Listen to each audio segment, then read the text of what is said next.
Not the game that I go out there and die for and play every game like it's my last. Not the game.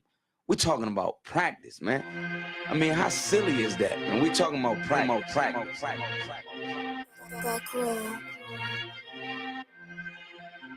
Best believe that I'm top 3. The only thing is I'm not 2 and I'm not 3. Put me anywhere other than one that is not me. It's beef, we shred a nigga block, that's chopped cheese. No peace, the butterfly sting him, that's Ali. You reach, I teach him with the handle, that's Kyrie. Machines, you hook like a Roman, that's IV. You a sheep, I'ma go, it's a difference, so watch me. You weak, all hooks, no punches, so block these. They mock me, I just show them how it goes. Try to stomach this thug life. They brain got the nose, bandana on the grip. All heads coming out the foe, connected from Cali to New York, niggas, so let it go. Made for this.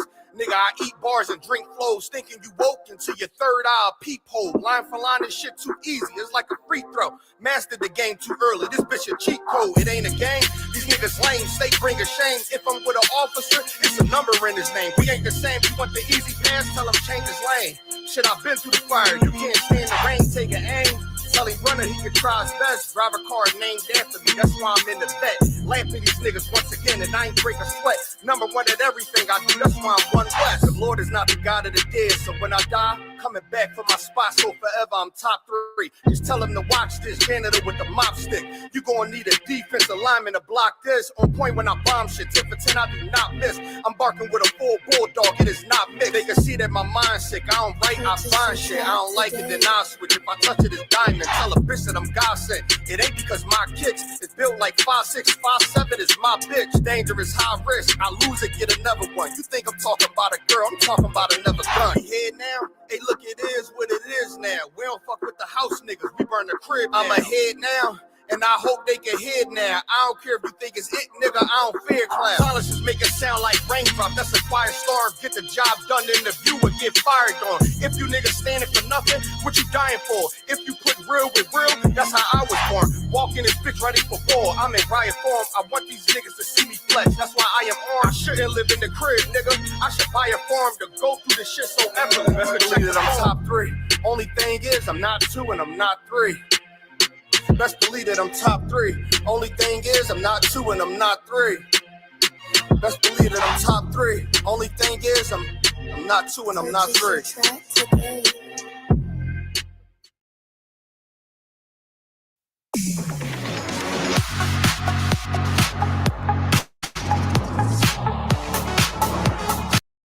You understand? You done found a new breed of Hebrews that stand and walk with the laws, statutes, and commandments of the Most High, and we don't care who we got to come up against. You ain't standing before this truth. You understand? We done took them all on and gonna continue to take them all on. Of my true love's head. Surrounded by Edomites, lost a lot of truth to this tree of life. Open up the book just to see I'm right. Reminiscing on my ancestors, on those ships who had to plead for life. Took us to a place where ain't never safe there. Poisoning our foods and put our children up in daycare. Fresh out of slavery, still thinking that they care. Guns in the community, children can't play there. Brothers still brainwashed, we died for that same cost. Took away our history, believing that we ain't lost. Brother, I'm an Israelite, sin is like kryptonite. Brothers won't pray, no, they rather link a chick tonight. Praises to the Most High, I ain't like most guys. Eyes on the future, but I learned from a boat ride. Tribe of Benjamin, inherited on both sides. Background Jamaican, mistreated and I know why. I'm an Israelite, die for the Israelites. Blood of the Israelites, cry for my Israelites. Going through it cause we're Israelites.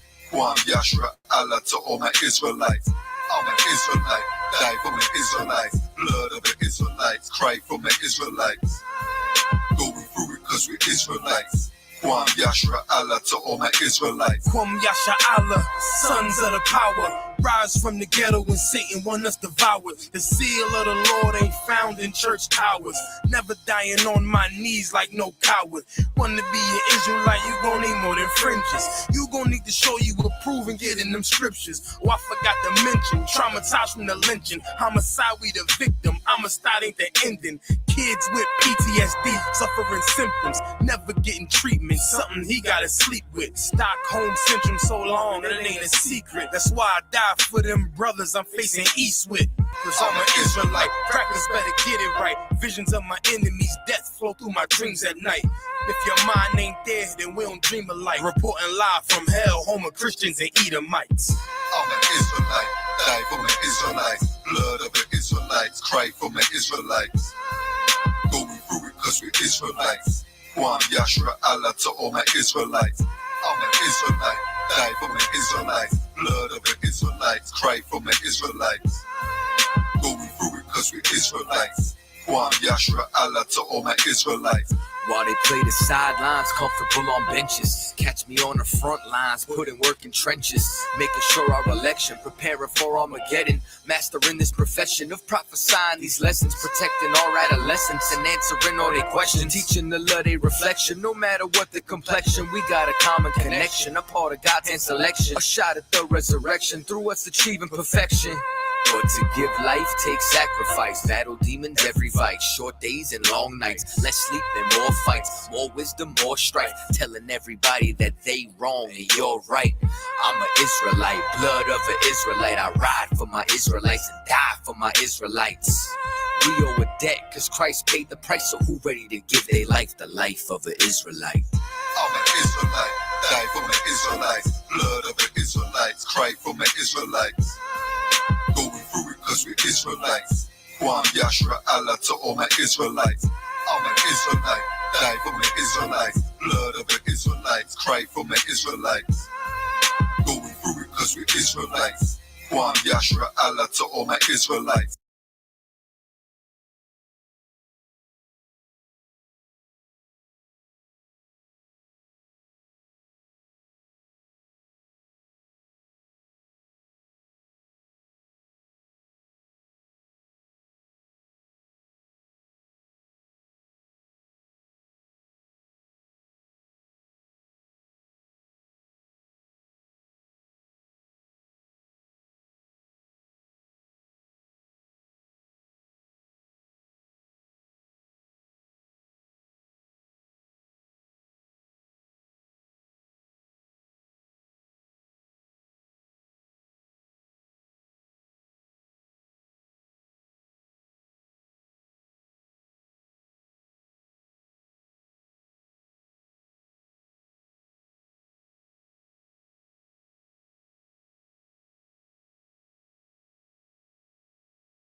Yo, go sit down. Go talk to your mama.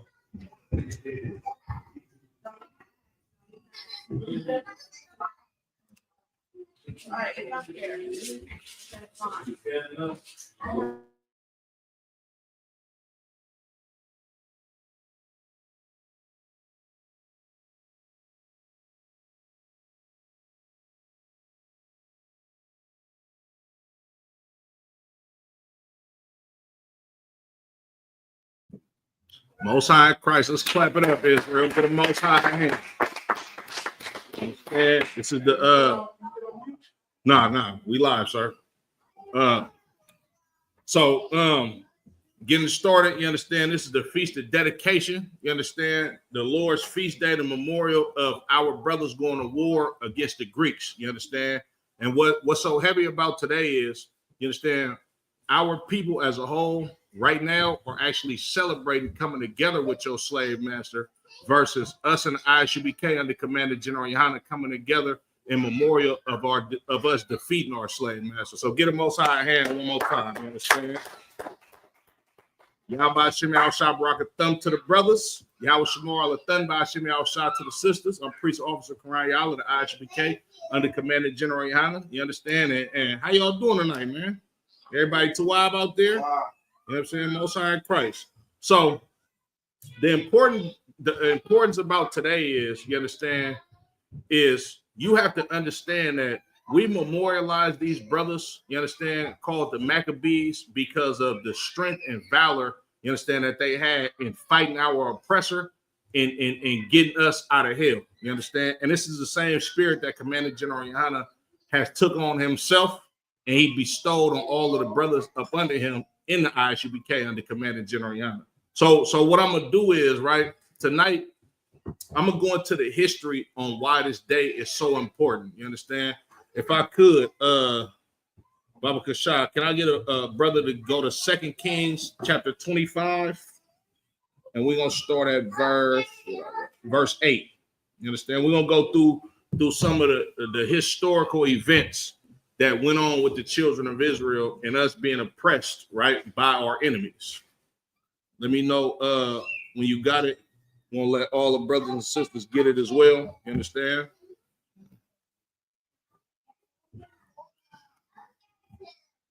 Barakatah Yahweh Yahweh Shah, man. Y'all looking glorious up in here. Most High in Christ. 2 Kings 25 and 8. Whenever you're ready. This is the book of 2 Kings, chapter 22, verse 20. Nah, Salaki, 25. Chapter 25, verse 8. And in the 5th month, on the 7th day of the month, which is the 19th year of King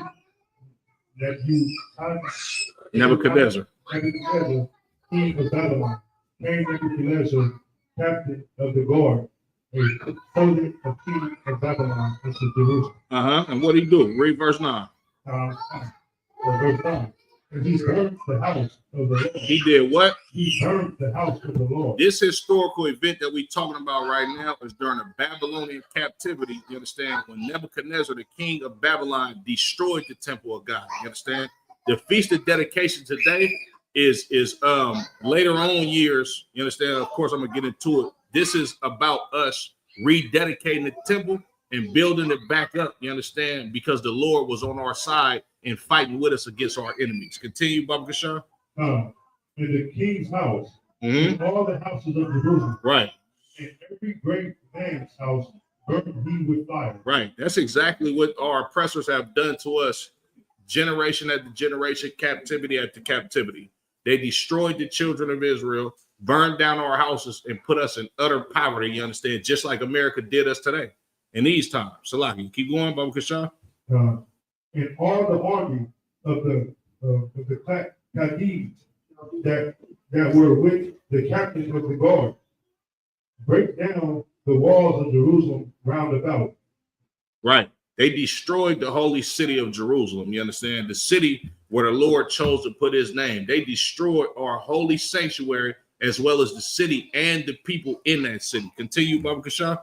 Now the rest of the people that were left in the city and the fugitives that fell away to the king of Babylon with the remnant of the multitude did Nebuzaradan,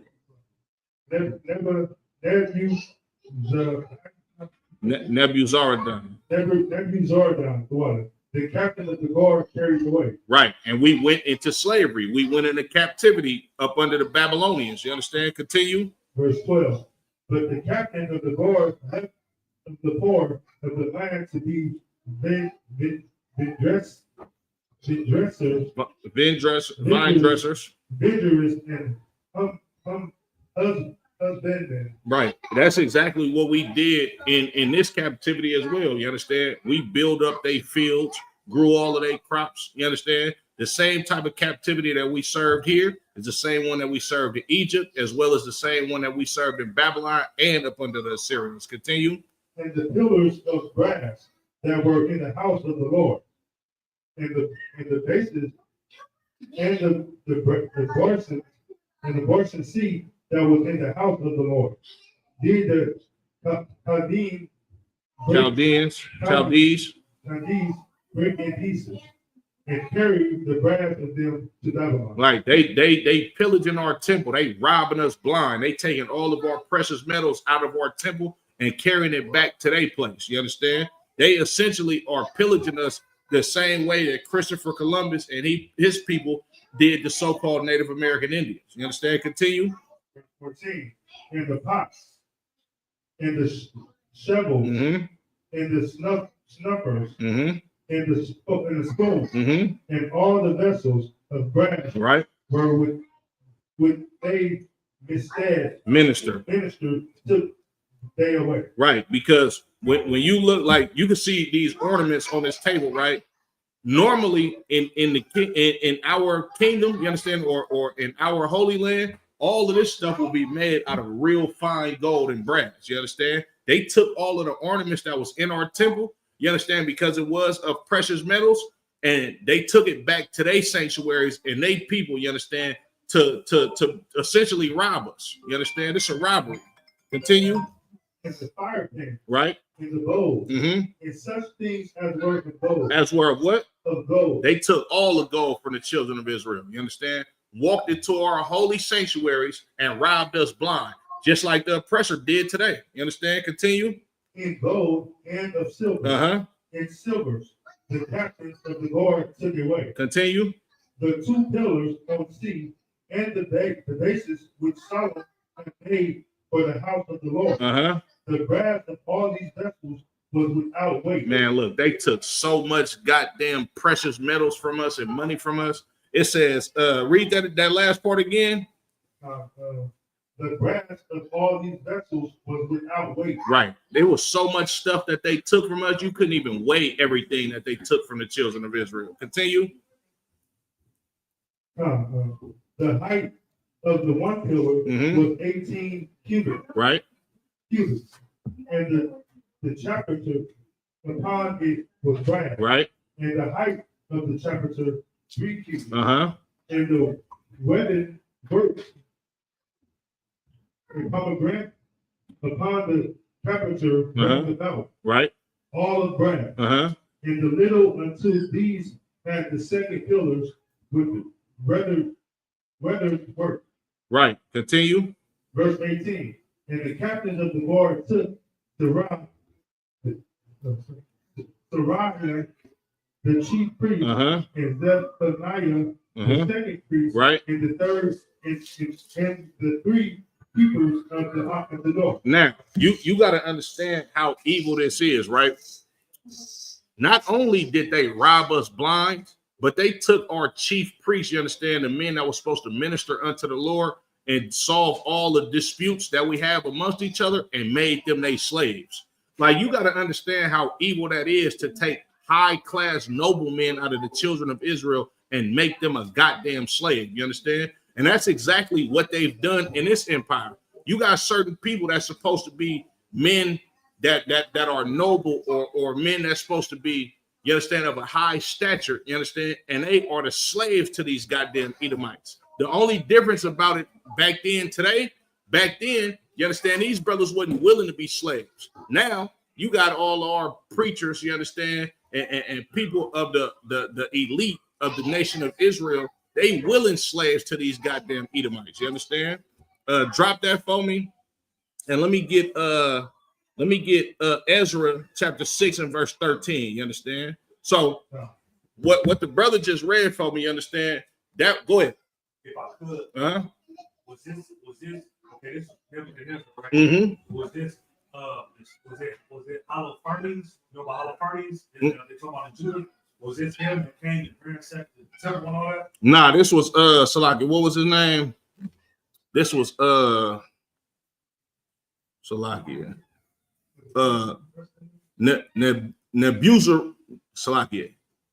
Nebuzaradan. That was Nebuzaradan. He was the captain of Nebuchadnezzar's army at that time.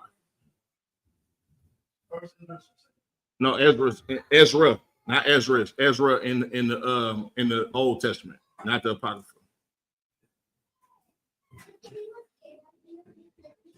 So now we have the temple, you understand, being destroyed by the Babylonians during the Babylonian captivity. Now we're gonna fast forward to the Persian captivity when I believe it was Cyrus that actually freed the children of Israel. You understand? Of course, him getting the spirit on him by the Lord, you understand, and understanding that he ain't supposed to have these Israelites in captivity because it's gonna bring down his kingdom. So what he did was he said, look, any of you people that are of the nation of Israel, any of you people that are the Lord's chosen people, y'all go back to your homeland and build y'all temple up. And anybody that have these people in your land, give them whatever they need to go back and build your temple up. You got that for me? Ezra 6. I'm gonna start at verse 13, right? And you got to think about it, right? A lot of people, you might think that these stories or these records rather are 5,000-6,000 years old. You understand? When the Babylonians took us into captivity, you understand, under Nebuchadnezzar, this was around like 587 BC. You understand? Only about 500 years before Christ. So ultimately, this is only about what, like 2,500 years ago or so. You understand? Probably a little bit over 2,500 years ago, which is not a long time when you look at the history of humanity and mankind. You got that for me? This is the book of Ezra, chapter 6, verse 13. Right. And the Persian, when we rebuilt the captivity, rebuilt when we rebuilt the temple under the Persian captivity, this was only probably about 50 years later after the Babylonian captivity. You got that for me? Then Hachaanakah, governor on this side of the river, Shethar Boznai. Hold on, Salakia. Let me get there with you.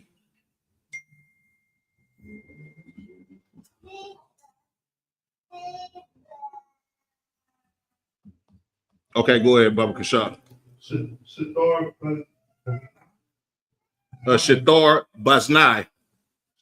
Boznai and their companions, according to that which Darius the king had sent, so they did speedily. Right. Continue. Remember I said up under the Persians, these Persians allowed us to go back into our homeland and build up our temple. You understand? So up under Darius, right, the men that led the Persian Empire under Darius, they made sure that this law went into effect, and they gave us whatever we needed to actually go back to build up our temple in our homeland. Continue, Baba Kashab. Verse 14. And the elders of Jews built it, and they prospered through the prophecy of Haggai, the prophet, and Zechariah, the son of Iddo. Right. When you look at what's going on in these times right now, our elders, you understand, out of the whole nation of Israel, they don't come together and say we're supposed to celebrate the Feast of Hachaanakah.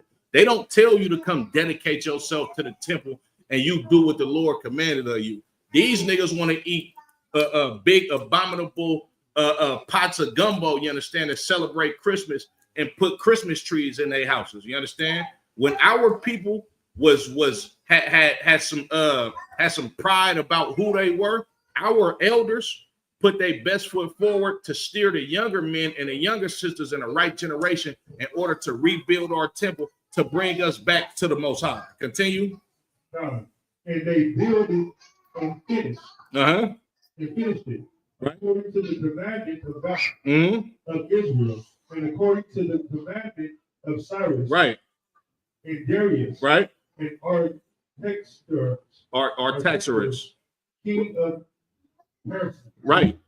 Right. Because Cyrus was the first king, you understand, over the Persian Empire that set a decree out. Look, you got Israelites in your land, get them out of your land and send them back home so they can build up their temple and do what the Lord told them to do. You understand? And his son, they kept that decree. So the Persians, I don't want to say they was cool, you understand, but the Persians, they were more or less people, you understand, who had understanding about who we were, and they allowed us to be exactly who the hell we were supposed to be. Continue. And this house was finished on the 3rd day of the month, which was in the 6th year of the reign of Darius the king. Right. And the children of Israel, the priests and the Levites, and the rest of the children of the captivity kept the dedication of this house of God with joy. Hold on, we did what with what? Kept the dedication of this house of God with joy. Right. Us building up the temple, you understand, and us coming out of captivity, that brought joy to the nation of Israel. You understand? You want to say something, sir? That brought joy to the children of Israel. Just like we're supposed to be in a joyous time right now, you understand? Look at these candlesticks. You got a lot of people of our nation, you understand, that's out there celebrating Christmas, pouring themselves out for some God that they don't know that they serving. Meanwhile, Commander General Hachaanakah kept his sword intact, and the white man then lost about $30,000 on Christmas gifts with just this room alone. Get a Most High hand. You understand?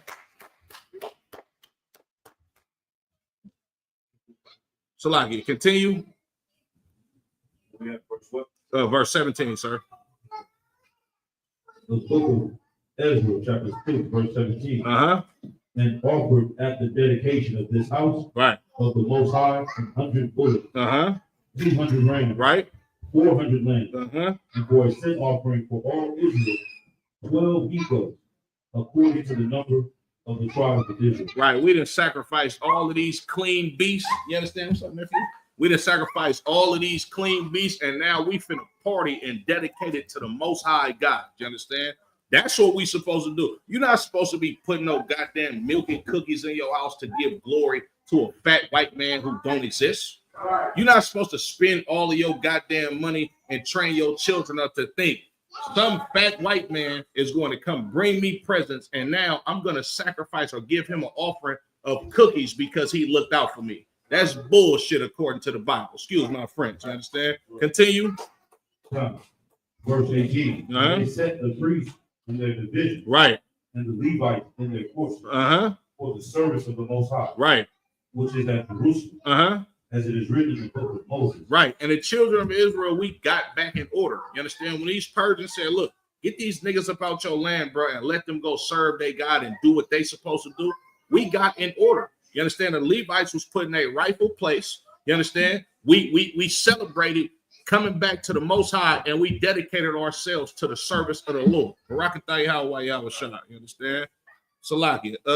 Drop that. Let me get okay. Now I'm gonna go to a prophecy in Daniel. Go to Daniel, the 8th chapter, Baba Kashah. You understand?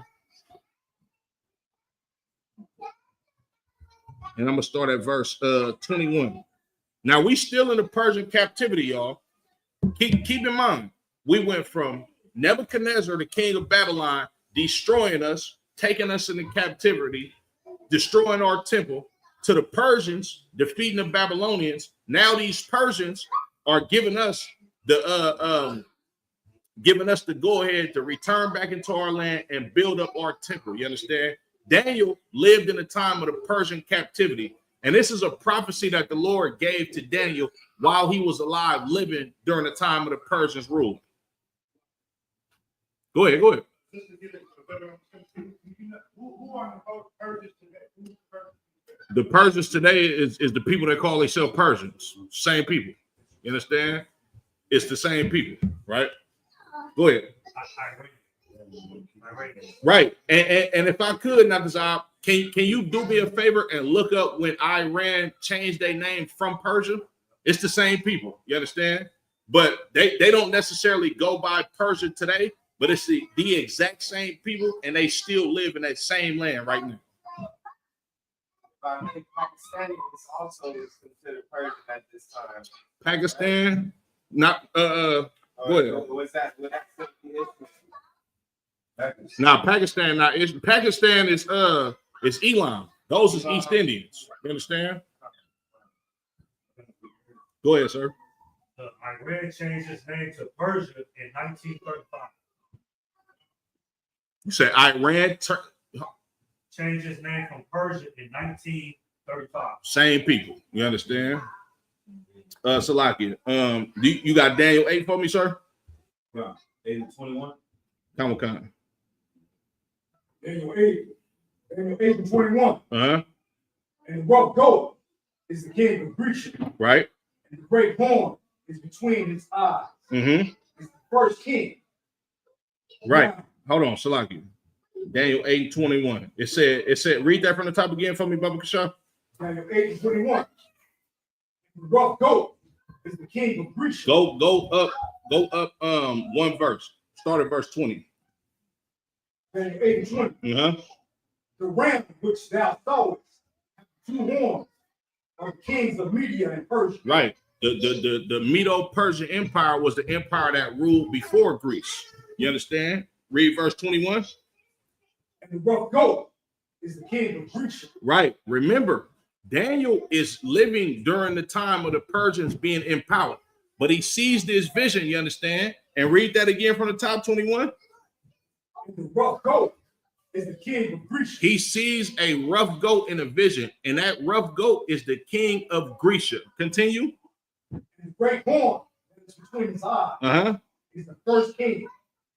This is the prophecy of so-called Alexander the Great. You understand? The great conqueror that Edomites love to worship today because he was the first white man to actually put white people on the map and them being rulers and kings. Continue. Now that being broken, Lord stood up for you. Read that again. Now that being broken, whereas Lord stood up for you. Continue. 4 kingdoms shall stand up out of the nation, but not in his own power. So now, when Alexander the Great was on his deathbed, you understand, he parted his kingdom amongst his 4 generals. One of them was Ptolemy, Antigonus, Seleucid, and Cassander. These was the 4 Greek empires that ruled after Alexander the Great. Read that again. Read number 21 again, verse 21 again. And the rough goat. I mean, Salaki, not 21. Read the end of 22 again. But not in his power. But not slide. 4 kingdoms shall stand up out of the nation. These 4 empires or these 4 kingdoms of the Greeks, they stood up out of this nation. Continue.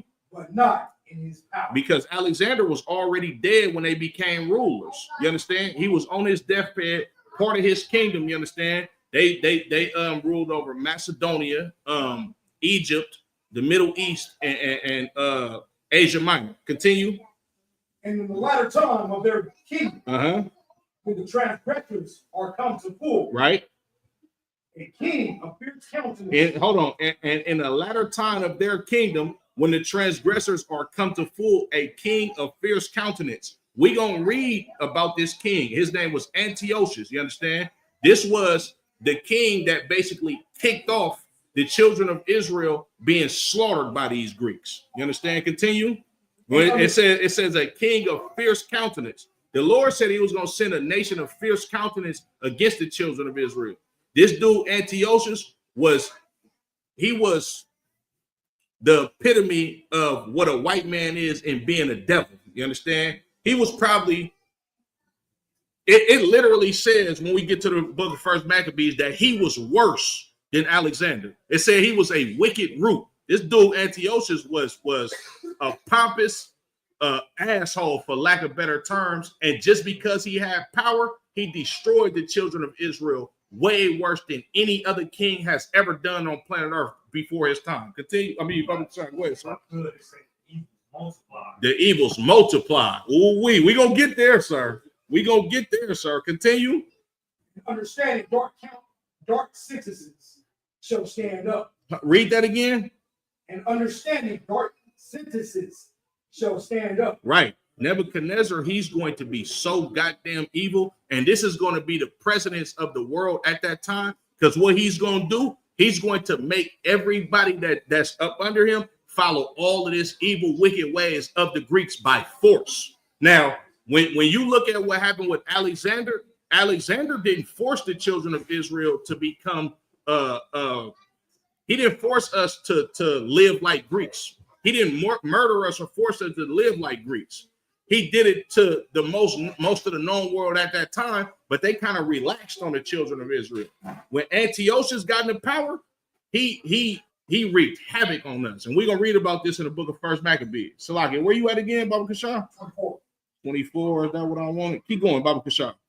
And his power shall be mighty, but not by his own power. Right.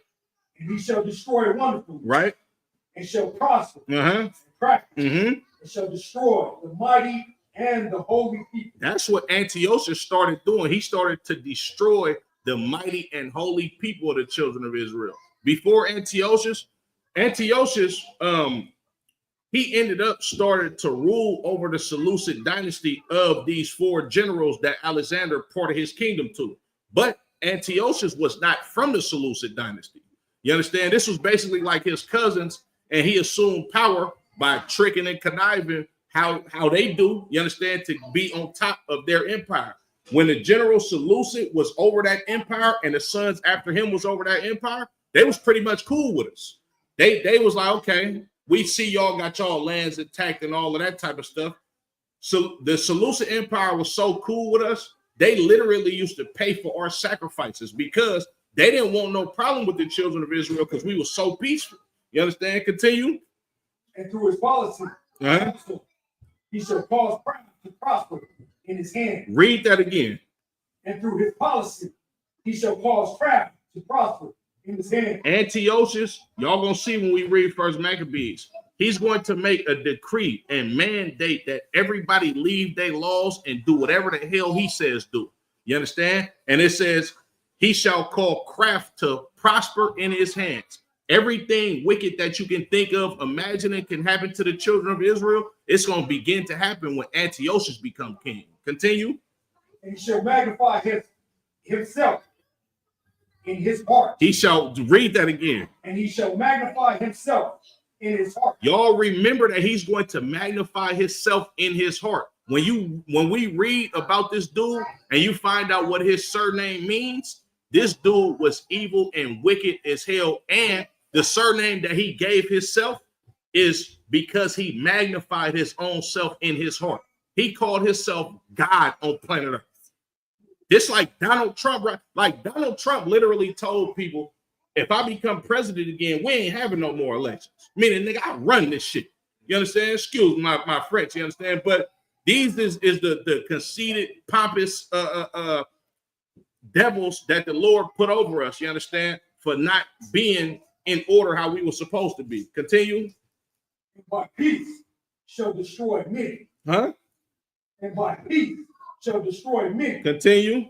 He shall also stand up against the prince of princes. But he shall be broken without hand. He stood up against the prince of princes. He stood up against the children of Israel, you understand? But in the latter end, he gonna lose. Continue.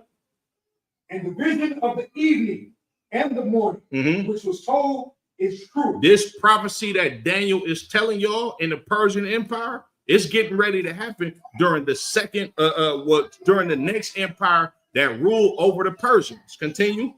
And the vision of the evening and the morning, which was told, is true. Wherefore, shut thou up the vision, for it shall be for many days. Now let's get into the meat and potatoes of it. Go to the Apocrypha and go to First Maccabees. And I'm going to run down First Maccabees. We're going to read this whole chapter so y'all can understand how many atrocities that the children of Israel suffered at the hands of these Greeks. And I'm going to show you exactly why Alexander lived about 350 years before Christ. We all took social studies and all that shit in high school. You heard of Alexander before. He's in the Bible by name, and he lived 350 years before Christ. Why they don't teach us about Christ? Why they don't teach us that Christ is a black man from the tribe of Judah and we are his kinsmen? They don't teach you that because they want to glorify their leader, which was Alexander. This is the first white boy to actually run planet Earth to put them on a map as a nation of people. You got that for me? Come. Oh, Salaki, let me get there with you. First Maccabees, chapter 1 and verse 1. Go ahead, Ak. First Maccabees, chapter 1 and verse 1. Uh-huh. And it happened after that, Alexander, son of Philip. Hold on. It happened after that. Who? Son of Philip. No, what is his name? Alexander. This is a history book. This Bible ain't no goddamn religious book. That same Alexander that they teach you about in school, well, newsflash, he's in the Bible by name. Continue. The Macedonian, who came out of the land of Chipre, right, had smitten Darius, king of the Persians and Medes. He was the king of the Persians and Medes. This is like Darius that was king of the Persians and Medes. This is the Persian Empire that Daniel was prophesying in. But when Alexander rose to power, he smitten them, meaning he went to war with them and defeated them in war. Continue. Then he reigned in his stead, the first over Greece. The what?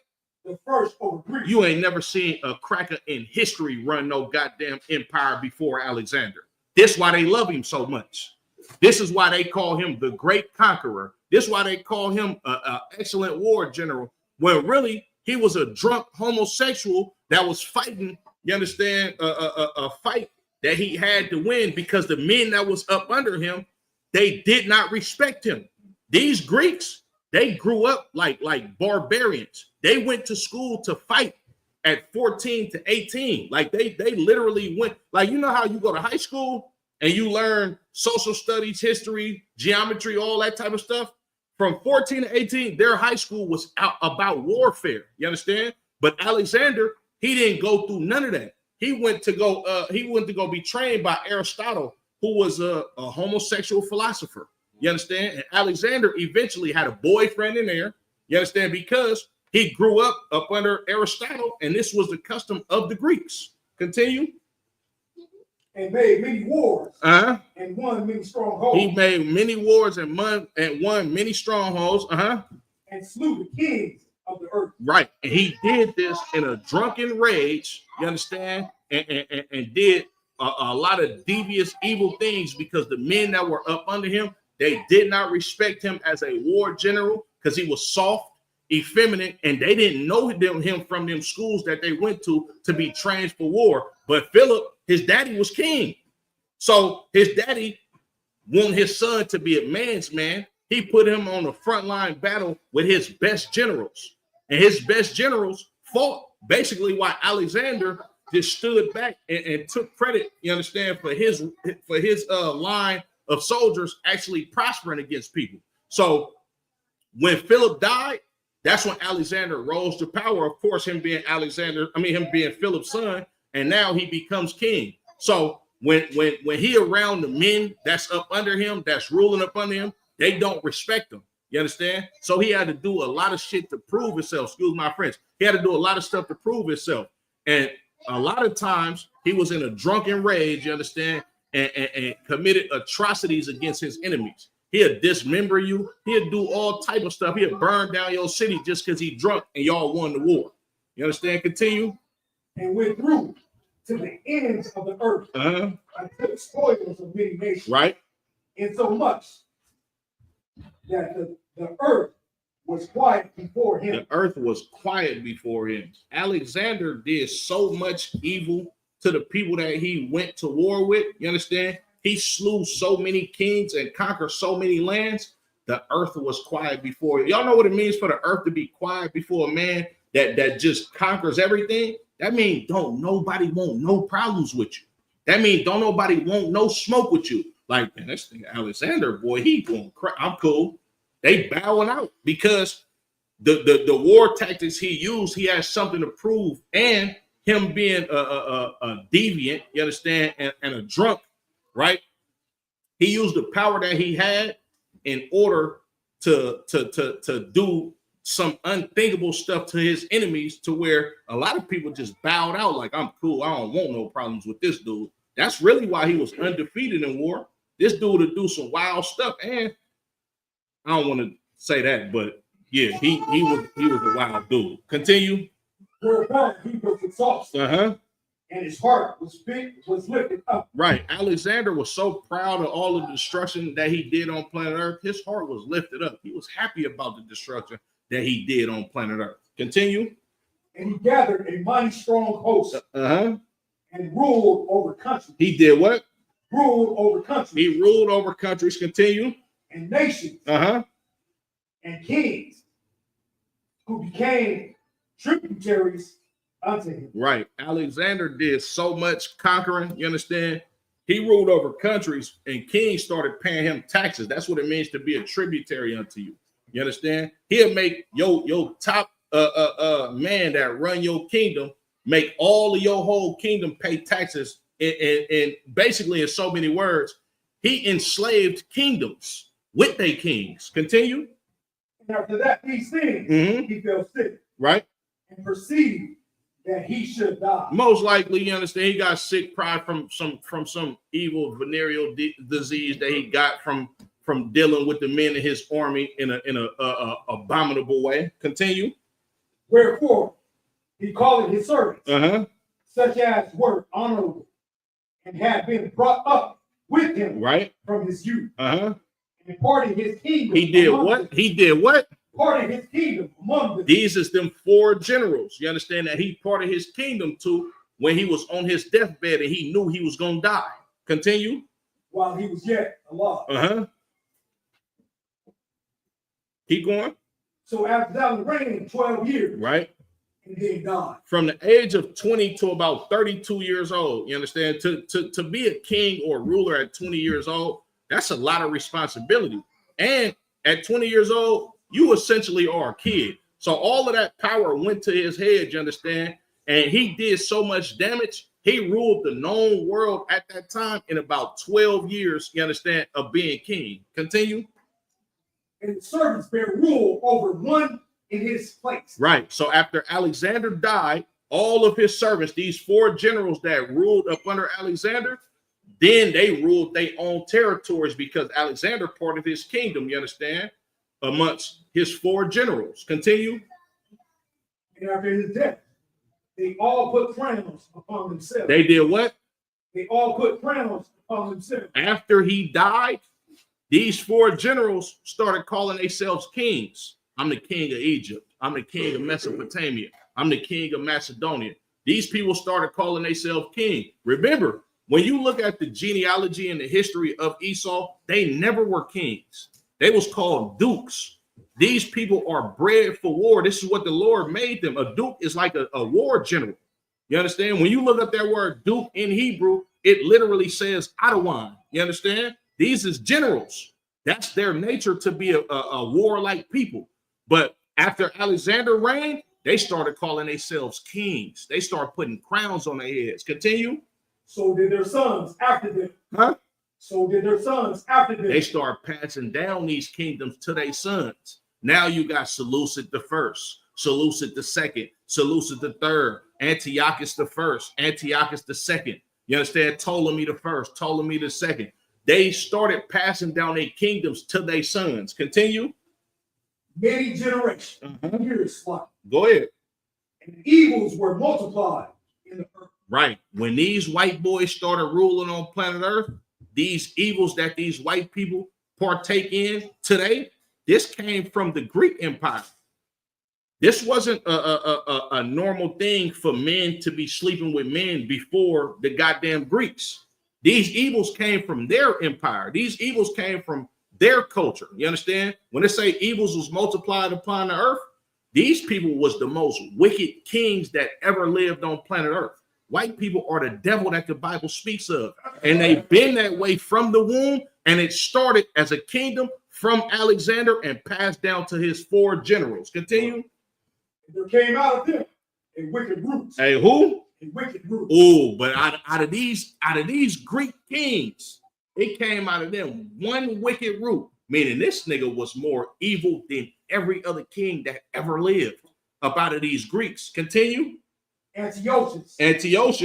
Surname Epiphanes. Surname Epiphanes. Y'all know what that name Epiphany means? It means God incarnated. This dude was so goddamn wicked. He told the world that he was God in the flesh.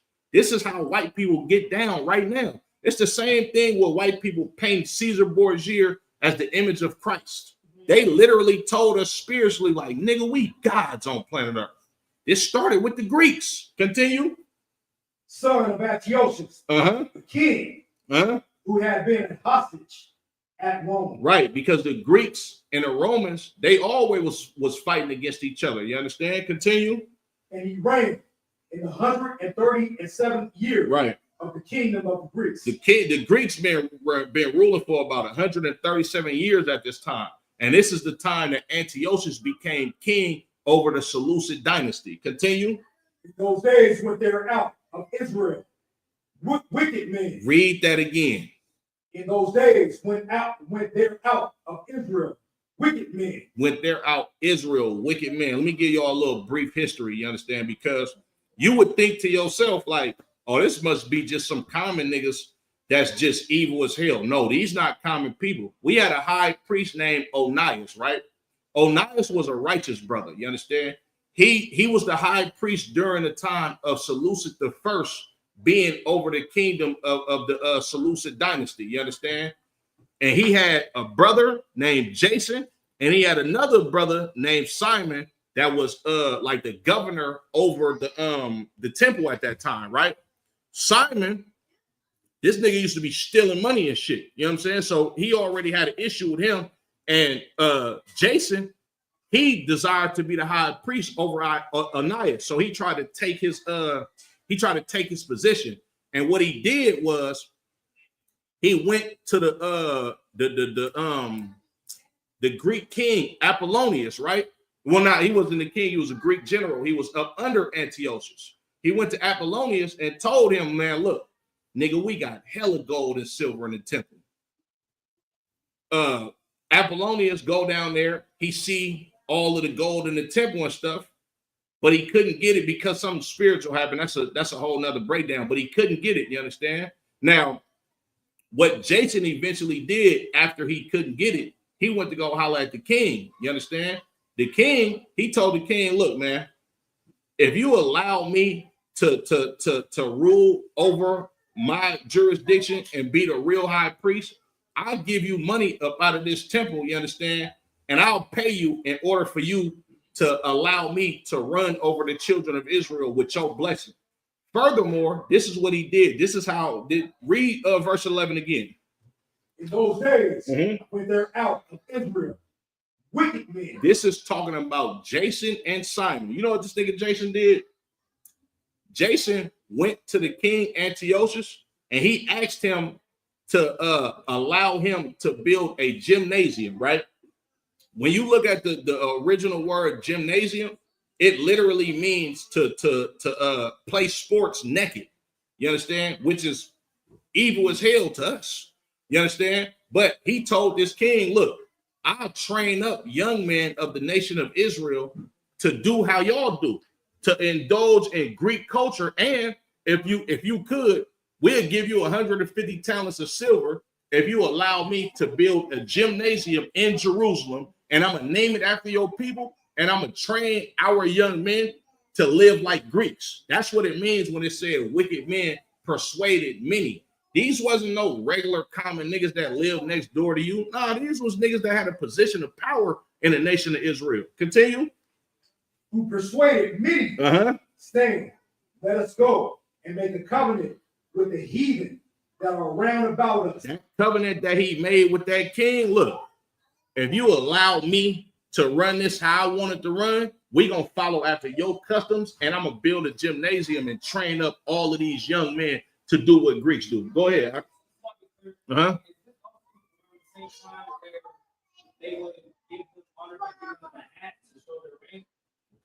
I believe this. I think this is like a little bit before then. This is like the beginning of that. You understand? This is him making a covenant with the king and asking him with a blessing to go make the gymnasium so he can start training brothers up to be like Greeks. So this is a little bit before that, but you on point though, for sure. Continue.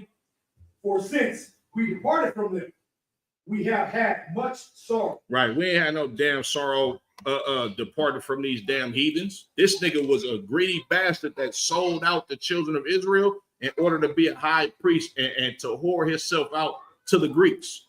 Just like P. Diddy did when he told you to vote or die. Just like all your preachers and pastors, you understand, they go to these seminary schools and shuck and jive for your slave master in order to get trinkets and money. Just how you looking at niggas today, Jay-Z, you understand? Steve Harvey, this nigga Steve Harvey told white people that he don't give a damn about slavery.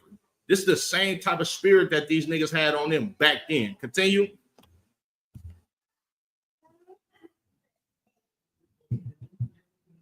Now you too wild. Huh? Go ahead. First Maccabees 1 and 12. Mm-hmm. So this device pleased them well. Right. Then certain other people were so forward herein mm-hmm. that they went to the king, who gave them license to do after the ordinances of the heathen. Right. And when you look at today, you understand that? Go ahead, sir.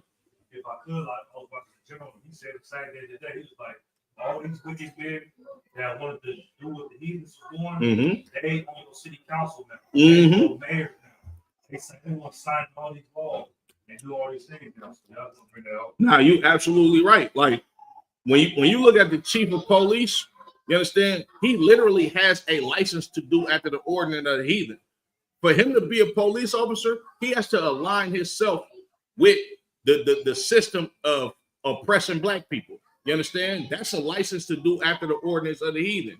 A lot of being a preacher, you understand, telling black people that God loves everybody is a license to do after the ordinance of the heathen. You understand? Another license to do after the ordinance of the heathen is a goddamn medical marijuana could grow license.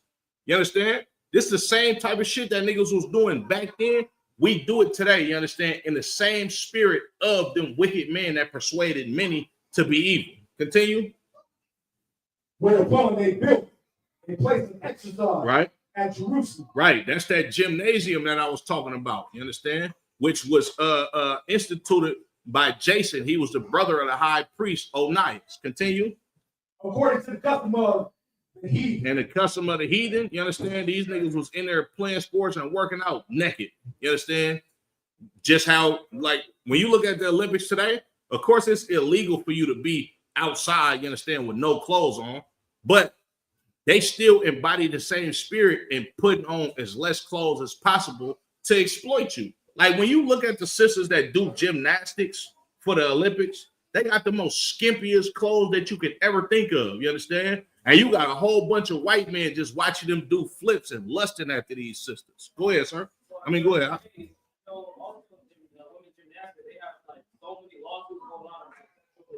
Right. Absolutely. You understand? Imagine you being in Greece, you understand? And you got niggas that's basically serving you up on a silver platter for the goddamn slave master, and it ain't no lawsuits happening. It just is what it is. Continue. They made themselves uncircumcised. They made themselves what? Uncircumcised. Right. Uncircumcised spiritually. We stopped following the law, statutes, and commandments of the Most High. You understand? We started speaking like Greeks. A lot of our people became homosexuals. You understand? We started eating pork, shrimp, crab, lobster. We started celebrating their holy days or their holidays. We started sacrificing to Zeus. All type of weird BS. We stopped keeping the Sabbath. You understand? We stopped living as Israelites and started to live as Greeks because eventually Jason became the high priest and Onias was taken out of his position. Continue. And forsook the holy covenant. Right. And joined themselves to the heathen. Right. And were sold to do mission. Right. This is what we do. You understand? Right now, today. You understand? Of course, not here, but this is so-called Christmas Day. You understand? Of course, it's the feast of Hachaanakah with us. You understand? But we do after the ordinance of the heathen on December 25th every day. Barakatah Yahweh Shah for the Lord, you understand? Commander General Yohana for putting the spirit on brothers and sisters to actually keep our feast days on this God-forsaken holiday known as Christmas Eve. Big Lando, the Bible is not a history book. Big Lando, you are a coward. Go ahead. Now, when the kingdom was established before Antiochus, he thought to reign over Egypt. Ooh. And he might have the dominion of two realms. Right. Now, Antiochus, not just Antiochus, but all of these four generals that ruled up under Alexander, they started to fight amongst each other. You can read about this. Just search up the Diadachi Wars. You understand? These white boys started fighting amongst each other and tried to take over each other's territory. So Antiochus, he went to go try to fight against Ptolemy, you understand, down there in Egypt. Antiochus is king of Macedonia up here, you understand? He marched past the children of Israel, went to go fight in Egypt, and eventually lost to them because the Romans had Ptolemy's back. Continue. Where we entered into Egypt with a great multitude, with chariots, Right, and elephants, right. horses. He slid down there with all of his forces to go take Egypt from Ptolemy. Continue. And a great navy, and made war against Ptolemy, king of Egypt. Right. But Ptolemy was afraid of him, and fled. And many were wounded to death. Now, when you read this, you would think Ptolemy lost, but he didn't. When Ptolemy fled, he got reinforcements from the Romans, and they was unsuccessful in taking Egypt from them. So when Antiochus lost the battle at Egypt, he marched his ass right back up towards Israel, and you're going to see what he did next. Continue. Thus, they got the strong cities in the land of Egypt, and he took the spoils thereof. It was somewhat successful, but he didn't conquer Egypt and take the land in its entirety. So go ahead. And after that, Antiochus had smitten Egypt. He returned again, right, in the 143rd year, and went up against Israel. He went up against who? Against Israel and Jerusalem with a great multitude. So when he left out of Egypt, he passed through the nation of Israel, you understand? And he did what? And entered proudly into the sanctuary and took away the golden altar, right, and the candlestick of light, right, and all the vessels thereof. So this dude Antiochus, he marched into our temple, into our sanctuary proudly, and robbed us blind once again, like the Babylonians did. They took all of the gold, all of the silver, everything that was of value to the children of Israel, and took that shit for themselves. Continue. And the table of shewbread, and the pouring vessels, right, and the vials, right, and the censers of gold, robbed us blind. Continue. And the veil, and the veil, and the crowns, and the golden ornaments, right, that were before the temple, all which he pulled off. Right, he took all of this silver and gold from us, robbed us blind. Continue. He took also the silver and the gold, right, and the precious vessels. Also he took the hidden treasures which he found. What you looking at is one of the biggest heists in history. You understand? And it just so happens that we are the people that took a loss on this heist. Keep going. And when he had taken all away, he went into his own land, right, having made a great master, and spoken very proud. So when he robbed us blind and murdered hundreds of thousands of our people, he went back to his own land and spoke proudly about what he did to the children of Israel. Like, this is the devil that the Bible speaks of right here in the scripture. Do you understand? Continue. Therefore, there was great mourning in Israel. Every place. It was mourning amongst the children of Israel. This nigga killed our sons, our daughters, our mamas, our daddies. You understand? Like you gotta be some type of sucker to celebrate what your oppressor celebrates. You understand? And knowing that these people have slaughtered so many of our people. Like, you gotta hate your own goddamn family members to celebrate Christmas at this point.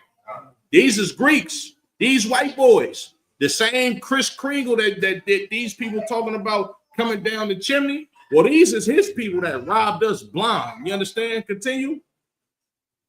In every place where they were. So that the princes and elders. Right. Hold on. The princes and what? The princes and elders mourn. Right. You got to understand what a prince and an elder is.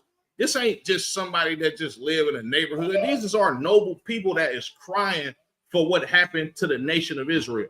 You understand? These is brothers of men of renown and high social status. You understand? That run our government. Well, they're crying These niggas are supposed to be the ones that watch out for danger, you understand, and gear up for war and send brothers to battle to defend our nation. But after these Greeks dealt with us how they dealt with us, these brothers was in mourning. They was crying for what happened to the children of Israel. You understand? Continue. The virgins and young men were made feeble. Right. And the beauty of the women was changed. Right. Our virgins and young men, they was made feeble, meaning they was weak. They was in anguish of spirit.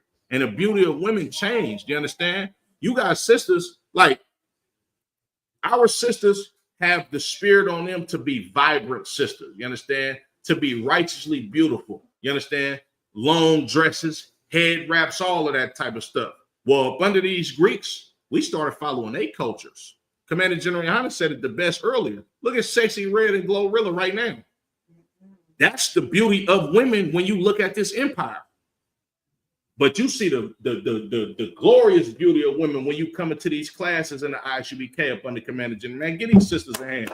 You understand? For keeping their humility. You understand? For being sisters of sophistication and understanding that you don't have to look like a goddamn whore to be beautiful. Our sisters, the beauty of them was changed. They started indulging in Greek customs and looking like the original 304, which is a goddamn white woman. You understand? Continue. Every bridegroom took up lamentation. And she that sat in the marriage chamber was in heaviness. It's supposed to be a glorious time when you marry your significant other. You understand? But during this time, our people in so much mourning. You understand? You got brothers that's supposed to be getting married to a sister, but they got to go to war. You got sisters that's supposed to be married to a brother, but she don't even know if her goddamn husband is even going to come back from the damn war. You understand? Our people are in a state of we in a state of emergency at this time. You understand? Continue. The land also was moved for the inhabitants thereof, and all the house of Jacob was covered with confusion. Just like today, you got niggas saying it's Jesus' birthday today. It ain't Jesus' birthday today. Oh, I don't know if it's Jesus' birthday or not, but we still gonna celebrate and buy the kids toys. Like niggas is confused. You understand? Exactly how we was back then.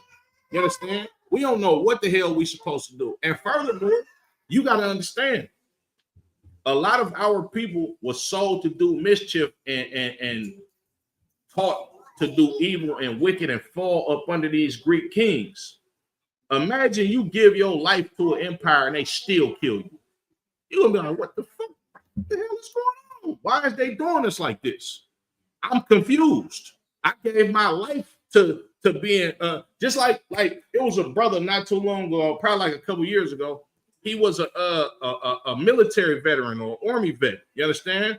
Something went bad to where he found out that America didn't give a damn about him. So what he did in a blind rage, he started murdering people on Instagram Live because he was confused.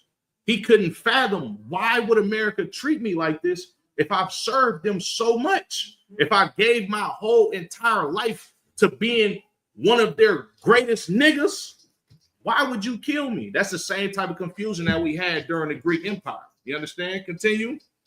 And after 2 years fully expired, the king sent the chief collector. 2 years later, you understand?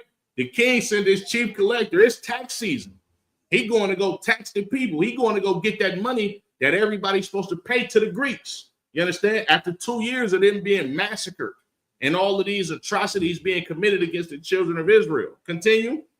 A tribute unto the cities of Judah, who came unto Jerusalem with a great multitude. So he came to the gates of the doors of Jerusalem with hella people. You understand? Coming to collect taxes. Hey, open up the gates. When you look at an ancient city, you understand? It was walls around these cities and one big ass door in the way to the city. And the guards to the door, they had to open the gates in order to let people in the city. A great example is that show, The Last Kingdom. This is how cities used to be built back in the days. You understand? You used to have to go through one big ass gate to enter into a city. So this chief collector of the king, he walking into the city and he got hella people with him. Continue. and spoke peaceable words unto them. Hey, how y'all doing? I'm just here to come collect the taxes. Everybody all right? Man, oh man, I see your kids growing up. Yes. Yeah, just go ahead and let us in here. We're gonna go ahead and do our business and get up out of here. Continue. But all was deceit. Hold on. But what? But all was deceit. When you read Ecclesiastes chapter 12 and verse 10, the Lord don't want you to be a goddamn sucker or a dummy. He says, never trust thine enemy. You understand? Our people, we coming together with these Edomites after they slaughtered us, we still trusted them. Okay, come on. Yeah, you can come here and get the taxes. Continue. But when they had given him credence, right? We let him in. You understand? Oh, they cool. They just came to collect the money. Everything is good. After 2 years have expired from them massacring us. Continue. He fell upon the city. He did what? He fell upon the city. Man, this nigga started killing everybody as soon as we let him in the goddamn gates with all the multitudes of people that he came with. You understand? He fell upon the city. Continue. And smote it very sore. And did what? Smote it very sore. He started unaliving so many goddamn people. It said he smote it very sore. Continue. And destroyed much people of Israel. And did what? And destroyed much people of Israel. Here go them damn Greeks again. They destroying us like how they did with Alexander. You understand? With Antiochus. They continue to show us exactly who they are. Go somewhere. Continue. And when he had taken the spoils of the city. After he robbed us blind, continue. He set on fire. Huh? He set on fire. He set our whole goddamn city on fire. This is Jerusalem. This is our holy city. They already robbed us blind and murdered thousands of us 2 years ago. So when the king sends his collectors 2 years later, they do the exact same thing once again. Continue. And pulled down the houses and walls thereof. Right. Every side. Destroyed our city, pulled down the walls around the city and destroyed people's living quarters in the cities. This is what white people think of you niggas. This is how they think of us right now today. If it was legal for a white man, like this is literally the precursor to gentrification right now. If a white man could come in your neighborhood and burn down your city and take your houses and spoil your people right now legally, without being persecuted, without being prosecuted for it, he would do it. This is their nature. They have never been our friends.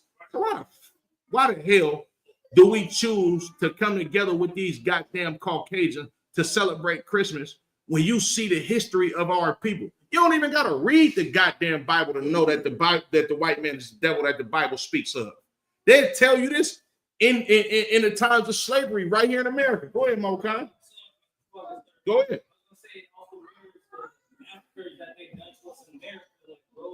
Right. Come on, give me some more. Huh? This Black Wall Street right here in the Bible. You understand? Continue out, Baba Kashar.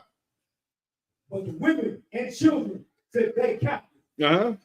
And possessed the captive. They took our sisters and our children and made them slaves. And took our livestock from us. Livestock was money back in the day. You understand? That's how we sustained ourselves. They took everything from us once again. Continue. Then builded the city of David with a great and strong wall. And with mighty towers.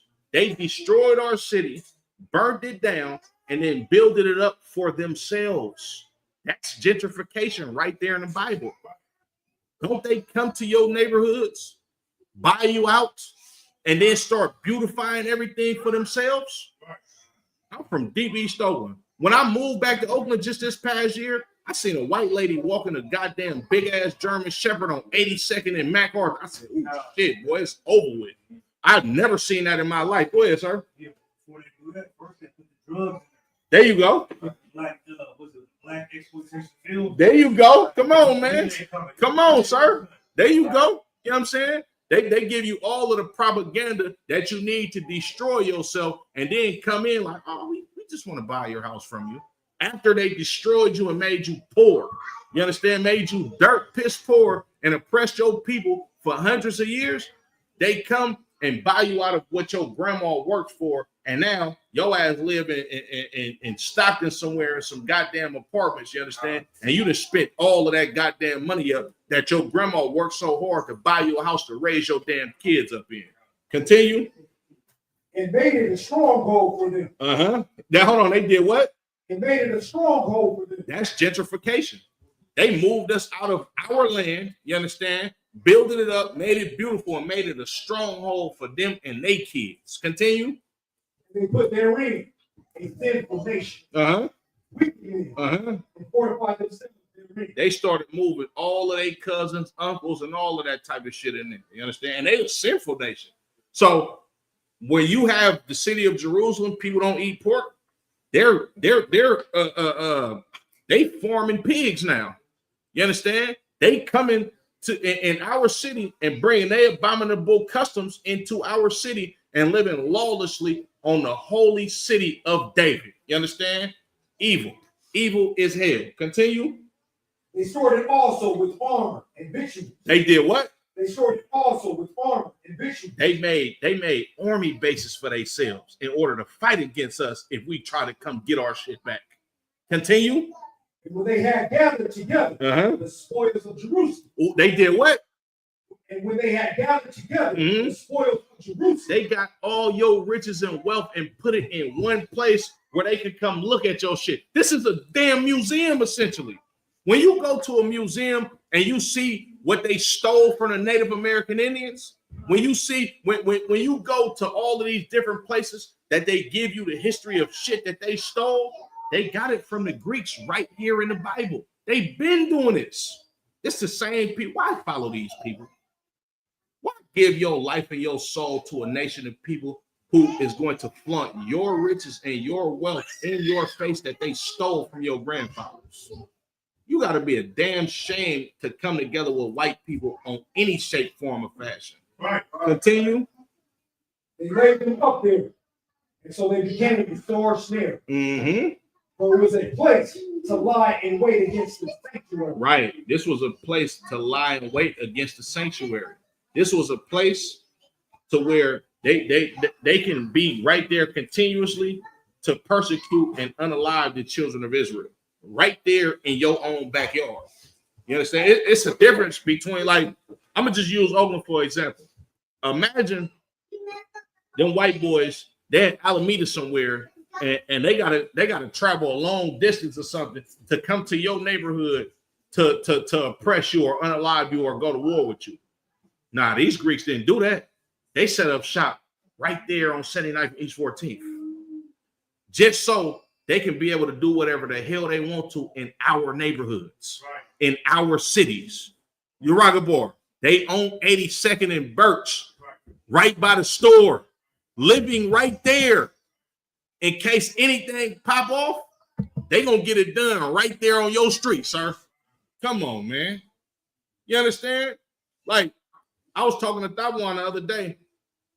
This is literally the same thing as speaking in Los Angeles terms. Imagine a rival gang come to your neighborhood and set up shop. Kasor, this spot smashing. You understand what I'm saying? Salakia, go ahead. And an evil adversary to Israel. Thus, they shed innocent blood on every side of the sanctuary. They unalived us. They murdered us on every side of our sanctuary. On every side of our temple, they'd just catch you and just smoke you right there. Innocent. And they could be walking to the store. Just how you got racist police officers that'll kill you right now for no reason. Yeah, the Greeks started that. They'd do that right in your neighborhood, right outside of our temple. They shed innocent blood. Like, blood ain't even supposed to be in the temple, let alone innocent blood of the children of Israel. Come on, man. These people is diabolical. Continue. And defiled in so much that the inhabitants of Jerusalem fled because of it. Whereupon the city was made an habitation of strangers. Man, they did so much to us. We left our holy city. And this holy city, go ahead, sir. Yeah, that's the same thing with the neighbors. They start fleeing into the mountains. They're like, we can't deal with these people. Damn right. Damn right. You understand? So I can read that again, verse 38 again. And so as much. And so much that the habitation of Jerusalem was made an habitation strange, and became strange to those that were born in her. And her own children left. Right. These people did so much evil to us.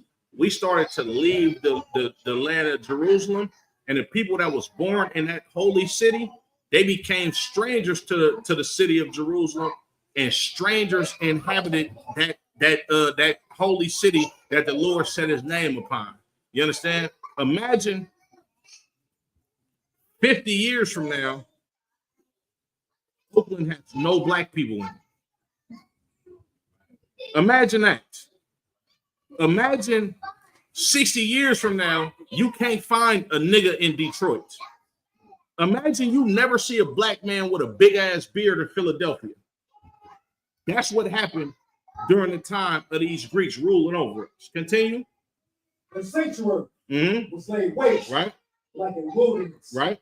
Her feasts were turned into honor. Into mourning. Right. Her Sabbaths into reproach. Right. Her honor. Go ahead. Her honor into contempt. Right. Hold on, so again. Our feast days are high holy days when we're supposed to be a joyous, happy people. These was times of mourning for us. Like when Passover come around, y'all been to Passover. Y'all know how we give it up at Passover. Niggas having a good drink. We enjoying that lamb. We seeing brothers from the other side of the goddamn world that we ain't seen all year. This is supposed to be a time of happiness for us. But when these Greeks ruled over us, this was a time of mourning for us. You understand?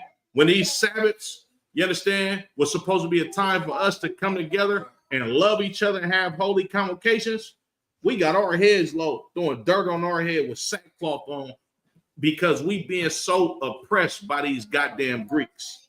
Continue. 4. As had been her glory, so was her dishonor increased. Right. And her excellency was turned into mourning. Continue. Moreover, King Antiochus wrote to his whole kingdom and said what? That all should be one people. He started to force people to live by the customs of the Greeks. He said everybody should be one people, meaning we should all do the same thing. If you're an Israelite, ain't no more circumcising your sons on the 8th day, and ain't no more Sabbath days, and ain't no more Passover. Forget all that. You're going to be a Greek. You're going to speak this language. You're going to get down how we get down, and all of y'all going to get down, or we're going to murder you if you don't. Continue. And everyone should leave his laws. So all the heathen agreed according to the commandment of the king. Right. Yeah. Many also of the Israelites consented to his religion and sacrificed unto idols. Right. And profaned the Sabbath. Right. There's a lot of our people that did exactly what the rest of these heathens did, just like today. You understand? You got people sending you Merry Christmas text messages. You got people that's in your family that sneak this and you talking about, oh, I know you don't celebrate Christmas, but I'm doing it for the kids, and this is what we doing at my house. They sacrificing to these goddamn altars, you understand, because they weak. Right. They not as strong as y'all is in this room. They not people who have integrity. They will whore themselves out for a piece of goddamn ham, you understand, and some ugly ass socks that they got, you understand, from Macy's or some shit like that. Excuse me. Go ahead. The king had sent letters by messengers unto Jerusalem and the cities of Judah that they should follow the strange laws of the land. Now listen to this. Continue. And forbid burnt offerings and sacrifice. Continue. And drink offering in the temple. And that they should profane the Sabbath and festival days and pollute the sanctuary of holy people. These people made it a law for for us to stop living how Israelites are supposed to live according to the Most High God. You understand? They made you do exactly what they wanted you to do and live after their customs and forced you to do it by murdering you. Continue. Set up altars, and groves, right? And chapels of idols, and sacrifice swine's flesh. And did what? Sacrifice swine's flesh. If you know about our customs, you know eating a goddamn pig is forbidden. Not only did they make us eat the goddamn pig and forced us to do it by murder, they made us sacrifice swine's flesh to a God that we don't even fucking know or that doesn't exist. Excuse my French. Go ahead. And a clean beast. That they should also leave their children uncircumcised and make their souls abominable with all manner of uncleanness. Profanation. To the end they might forget the law and change all the ordinances. They did all of these things to the children of Israel so we can forget our customs. When you look at the New Testament, this is why it was written in Greek. This is why you have a book called Ephesians, Philippians, Thessalonians. These is Greek cities. You will never understand the New Testament if you don't read the Apocrypha. Everybody in the goddamn Christian church, they don't know nothing about the Bible because they know nothing about the Apocrypha. They know nothing about our people being forced to convert to being Greeks. You understand? Don't listen to no goddamn pastor. I challenge you. Any pastor come up to you and try to tell you about the New Testament, Acts, 1 John, 2 Thessalonians, anything like that in the New Testament, ask him, has he ever read the first book of Maccabees? He's automatically going to tell you no because he did what the white man told him to do. These white boys took these books out of this Bible because when you read the book of 1 Maccabees, 1 Ezra, 2 Ezra, so forth and so on, you're going to find out who the devil is according to the scriptures. This piece of the Bible that they took, that was just 13 books, sir. About 13, 16 books. Don't quote me on that. Yeah, kind of, sir. 18 books, something like that. You understand? They took these books out of the Bible for you to not know that the devil is the white man. You understand? And when you read this Apocrypha, it becomes more clear on what type of atrocities that they committed against us in the times that they erased from history. Continue. Whosoever would not do according to the commandment of the king, he said, he shall die. He shall what? He shall die. He shall what? He shall die. If you celebrate Christmas, that's cool. No, that ain't how they felt. If you didn't celebrate Christmas, you would die. If you didn't sacrifice a goddamn pig to Jupiter or Zeus or Olympius, you would die. But we got good news. Continue. In the self-same manner, he to his whole kingdom, right, and appointed overseers over all the people, commanding the cities of Judah to sacrifice city by city. He put slave masters over us to make sure that we did exactly what these Greeks told us to do. Continue. And many other people were gathered unto them to wit, everyone that forsook the law. Yeah, a lot of our people forsook the law of the Most High. Continue. And so they committed evils in the land. These niggas was evil. This Creflo Dollar, TD Jakes. These is your Kevin Harts. These are your people that are the so-called elites amongst the black community. They did all of the abominable evils that they do today during the Greek Empire. And the spirit that they possessed back then are reincarnated in another body right now. Continue. And drove the Israelites in secret places, even wheresoever they could flee for succor. Right. You got, and this is the good news. You got certain Israelites that would not bend to the Greeks. So instead of being murdered or unalived, we ran. I'm not finna stay here. Nigga, I can't keep the Sabbath and circumcise my son. We got to pack up and go to the woods. That's what we do right here in the ISUBK up under Commander General. You brothers and sisters was the people that went to the goddamn woods to flee from persecution to keep your goddamn laws. to uphold your law, statutes, and commandments and your covenant with the Most High God that you made in the wilderness. Continue. Now, the 15th day of the month passed through. In the 145th year, Right. They set up the abomination of desolation upon the altar. Right. And builded idol altars throughout the city of Judah. That abomination of desolation is literally white people coming into our temple and sacrificing the most abominable beast, you understand, in our temple, and nothing happening to him. Like, do you know what it means for a white man to come into your temple? Matter of fact, do you know what it means for a white man to bring a pig in the outer courts of the goddamn temple? Boy, you will get unalive for that type of stuff. They went into our temple and killed pigs on an altar that was set up to Zeus. You understand? Continue. Of Judah on every side. Right. And burnt incense at the doors of their houses. And in the streets. This going on all throughout the land. You understand? The abomination of desolation. You got Greeks that's bringing pigs to come sacrifice unto to whatever God that they believe in at that time. Continue. They had written in pieces the books of the law. They did what? They had written in pieces the books of the law. They ripped up in pieces the books of the law, the Torah. Continue. Salaki. Go ahead, you rock more.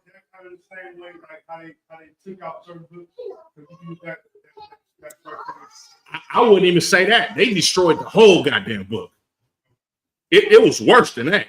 They destroyed the whole book. It ain't no, oh, we gonna leave this and leave that. And no, they just took the whole goddamn book of the law, the Torah, the first 5 books of Moses, and just ripped that shit up in pieces. And did what? Continue. Which they found. They burnt it with fire. Hold on, they ripped our laws up and burned them with fire. You could probably piece together, you understand, the books of the law if they just ripped them up and just left them there, but then they burned them to destroy them even further. Continue. And whosoever was found with any the book of the testament, or if any consented to the law, committed, the kings commanded. Commanded was that they should put him to death. Right. If they found you with if they found you with one piece of the book of Numbers, they was gonna kill you. If they saw you keeping the Sabbath day, if they saw that you had fringes on if they seen you with a goddamn mitre on, boy, you finna be killed. This how the Greeks got in. You understand? Continue. Thus did they, by their authority, the Israelites every month, say as many as were found in the cities. Every month, they went through our cities to make sure that we wasn't keeping the laws. They find you keeping the laws, you dead. You understand? Continue. Now the 5 and 20th day of the month. Now what? Now the 5 and 20th day of the month. I got a question for anybody in here. What day of the month is it? Go ahead, sir.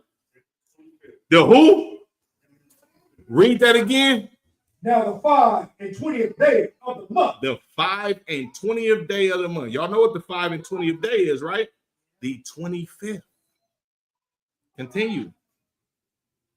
They did sacrifice upon the idol altar.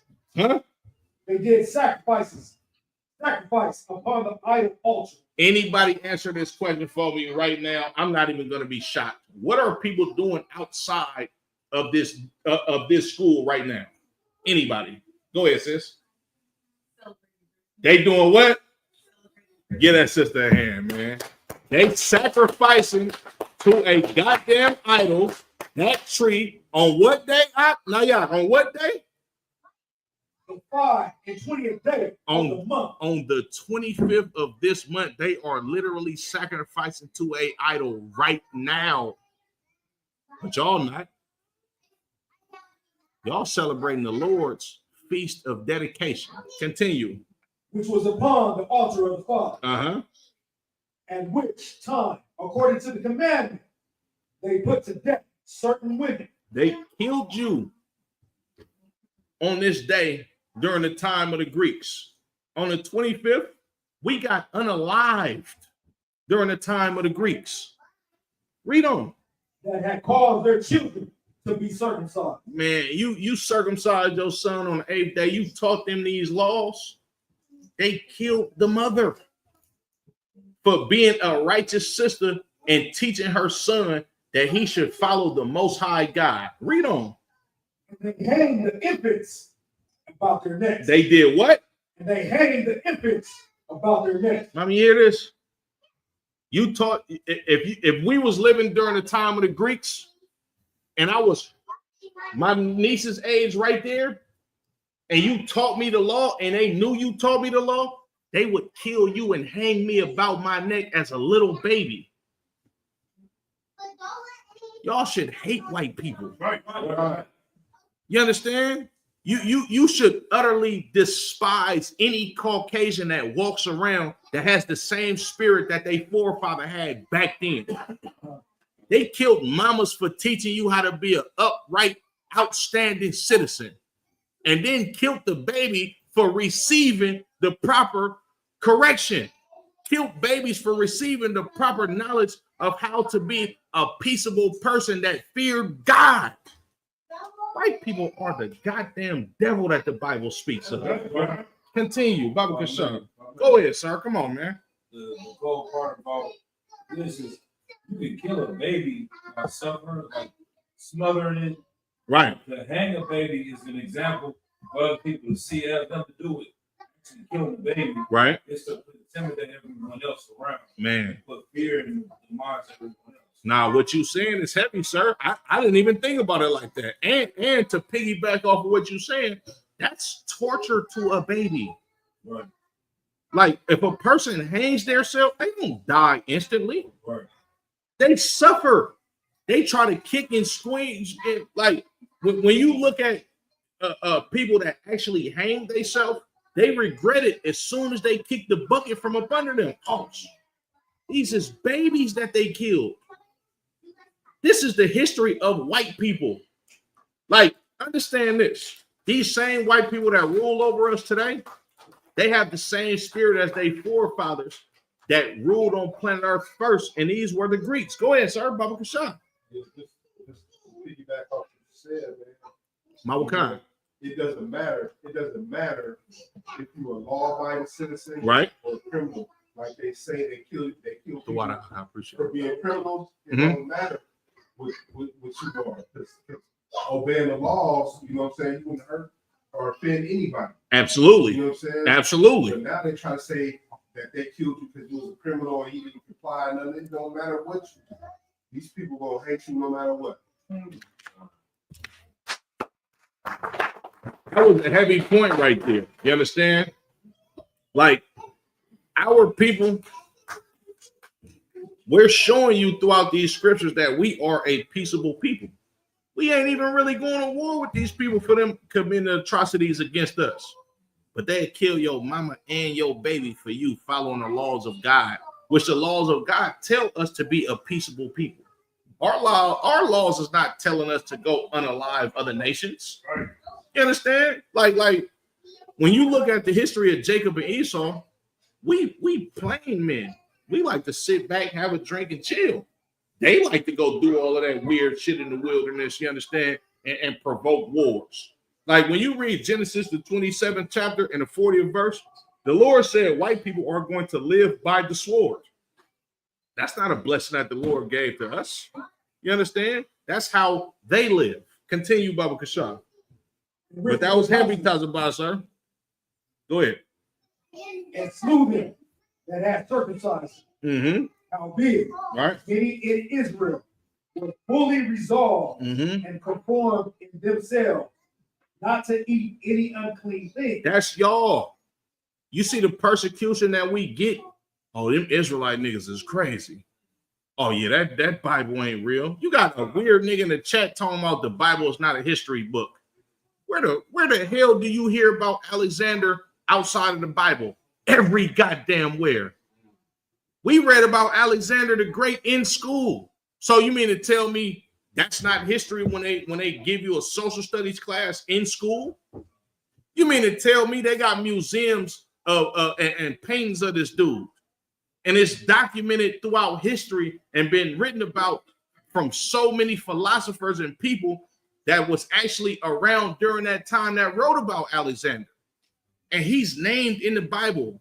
You mean to tell me this ain't no history book? You got to be a goddamn fool.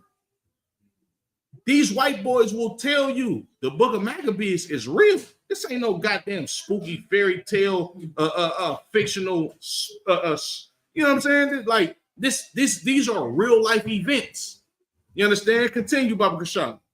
Wherefore they chose rather to die, that they might not be defiled with meats. Hold on. Read 62 again from the top.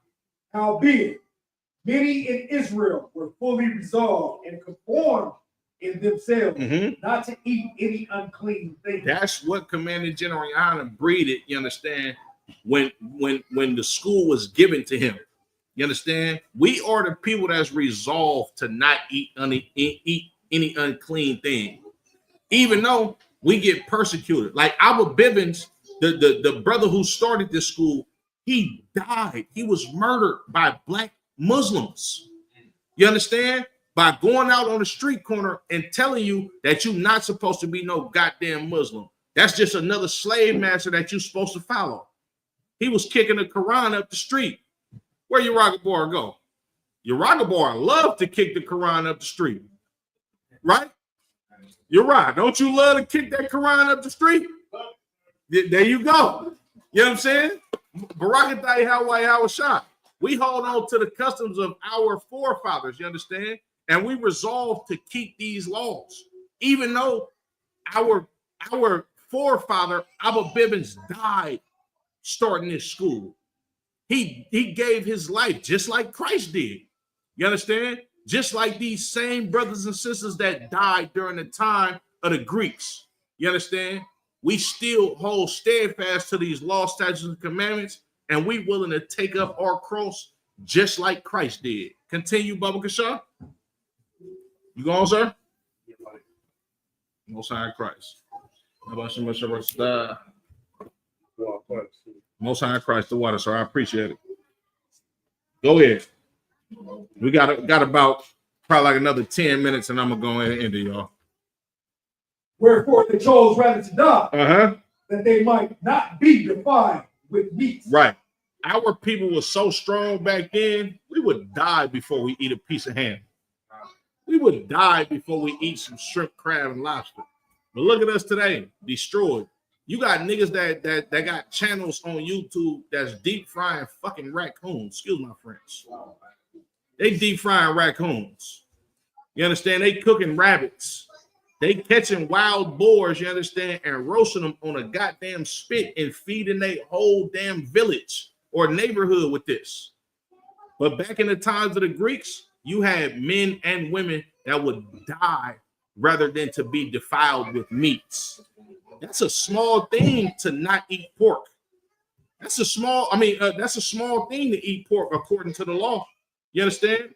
You wouldn't necessarily be unalive for eating some pork. Now you'll be unalive for committing adultery.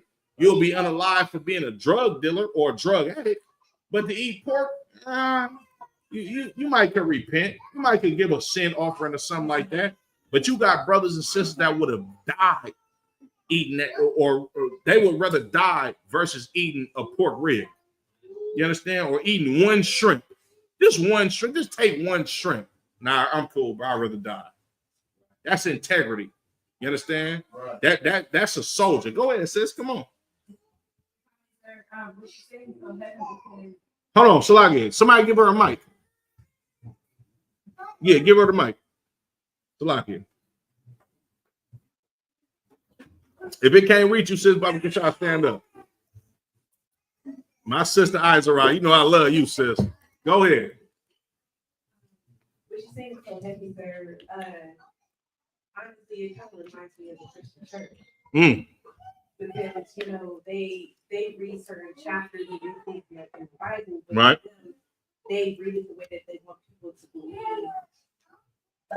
in what they're saying, Mhm. which is not actually the truth. So it's okay for the church to eat lobster and do whatever you want.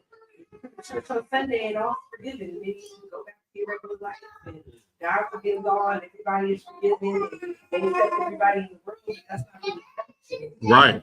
Sound like a good deal, huh, sis? Yeah. Man, look, if God worked like that, I would be eating a big ass plate of pork ribs right now, but that ain't how he worked. God ain't playing them games. You understand? That was heavy, sis. You damn right. You know what I'm saying? Get that sister a hand. Most High Christ. You right, good boy. You doing an excellent job raising this sister up. You understand? Most High Christ, sir. Read, continue, Baba Kasha. Yeah, get out of here.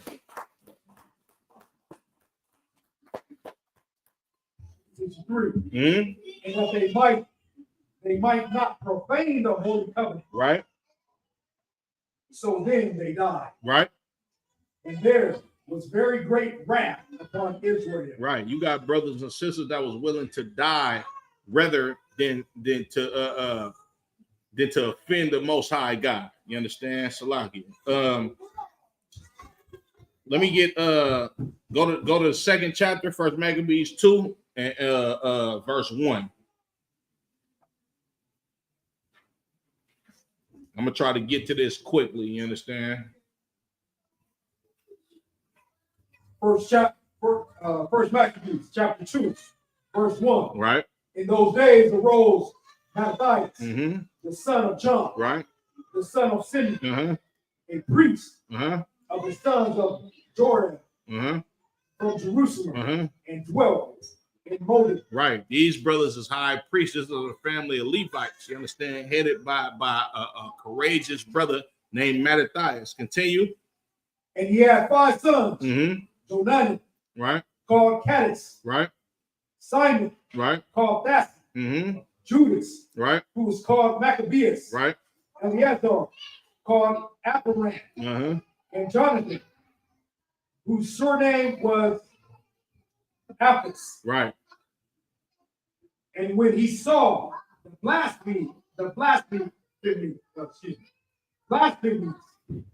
that were committed in Judah and Jerusalem, he said, woe is me. He said what? Woe is me. When he seen all of the evil stuff that was happening to the children of Israel, Mattathias said, woe is me, meaning I am destroyed, or my people are getting our asses kicked by these Greeks. Continue. Wherefore was I born to see this misery of my people? I'm so destroyed. This is the reason why I'm born, to see this misery of my people. Mattathias cared about what happened to the children of Israel. He sighed and cried for the abominations that was committed against the nation of Israel. Continue. And of the whole city. Right. And to dwell there. Right. When it was delivered into the hand of the enemy. Uh-huh. And the sanctuary into the hand of strangers. Mattathias was appalled and shocked by what the hell he seen in Jerusalem. You understand? He lived in Modin. Modin was like a city probably like 15 miles away from Jerusalem. You understand? But he seen what was going on with the nation of Israel as a whole, and he was shocked by it. You understand? Drop that. I want you to drop down to verse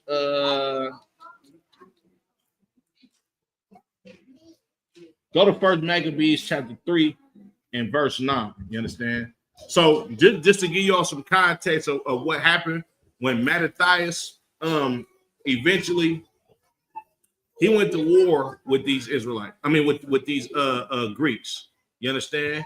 And he was a valiant brother in delivering the children of Israel out of the hand of the Greeks. He didn't celebrate Christmas or sacrifice to Jupiter or whatever type of god that they celebrated. You understand? He was a brother that sighed and cried for the children of Israel. So he went to war with the Greeks and risked his life. And eventually he died in battle because of it.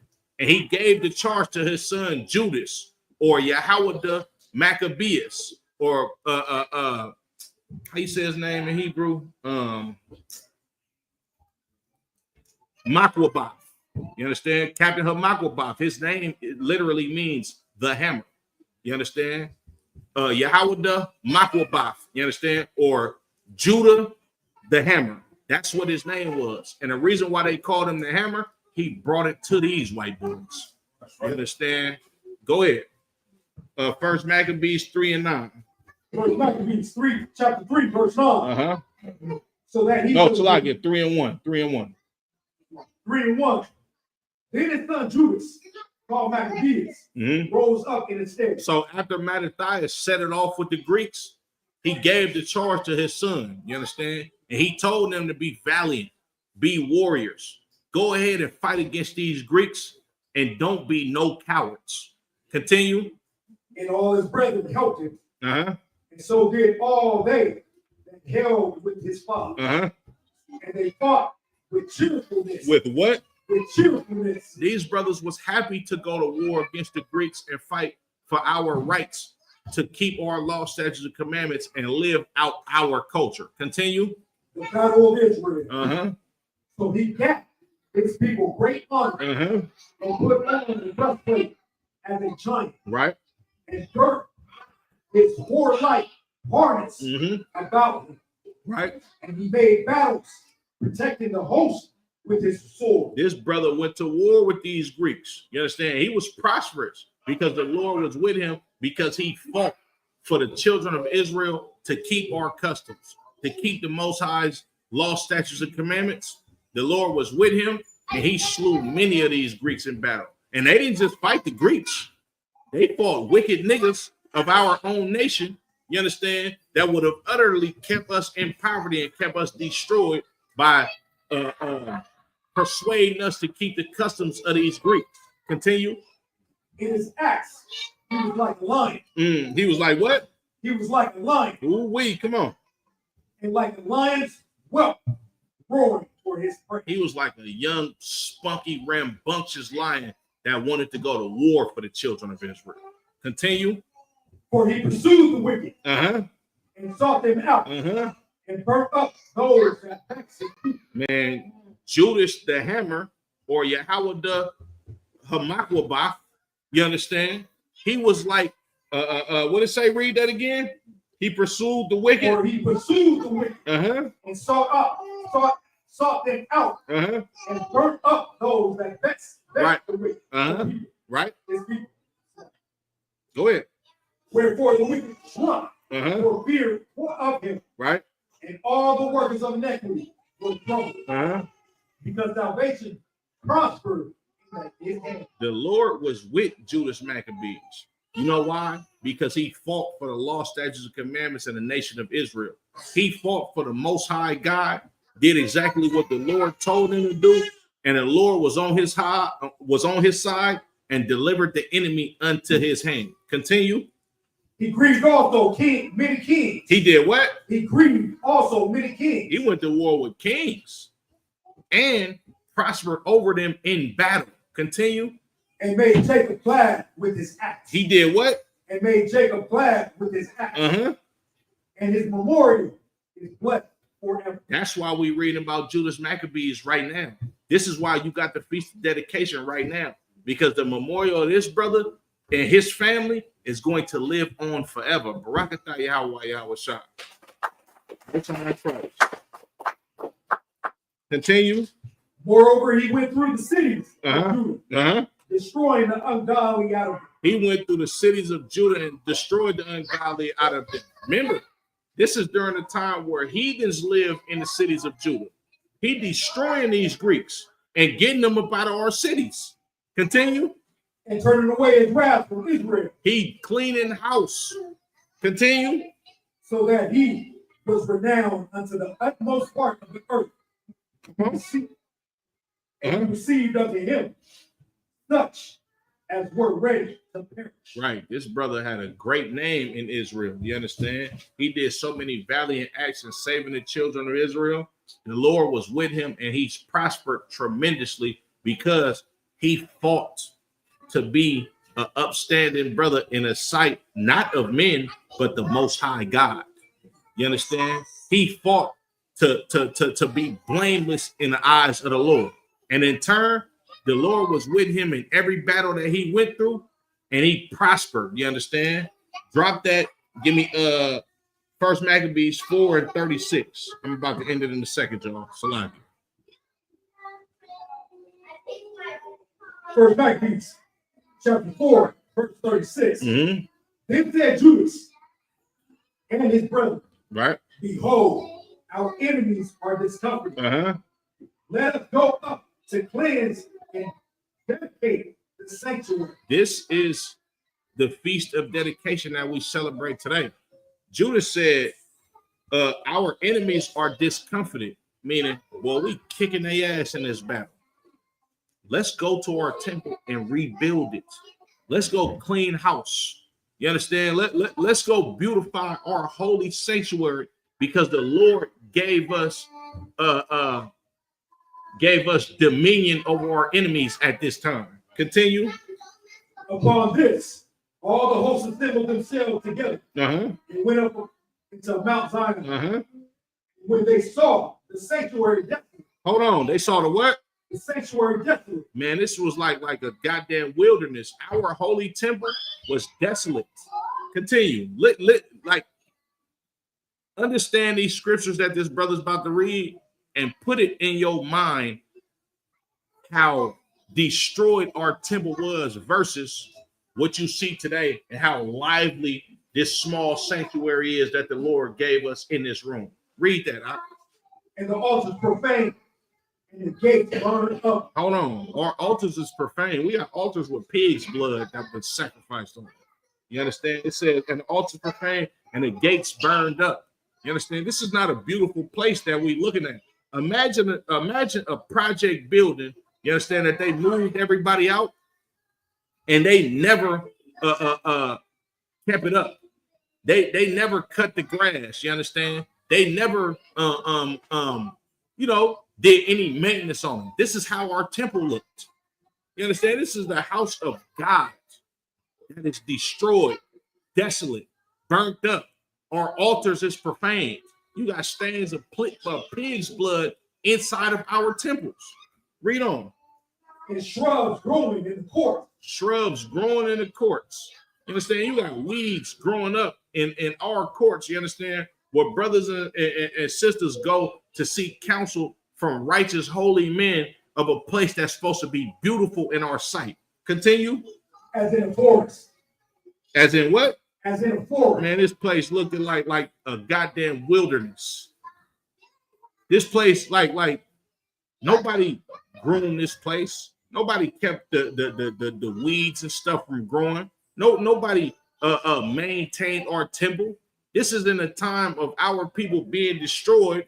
And then when we fight all of these wars and we get to winning these wars, now we got to go look at our temple and see how destroyed our people really are by getting a visual of a temple that the Most High set his name on. That's supposed to be the most beautiful thing that you could ever look at as far as a structure where your people can come and worship the Most High God. It's ugly out here. Continue.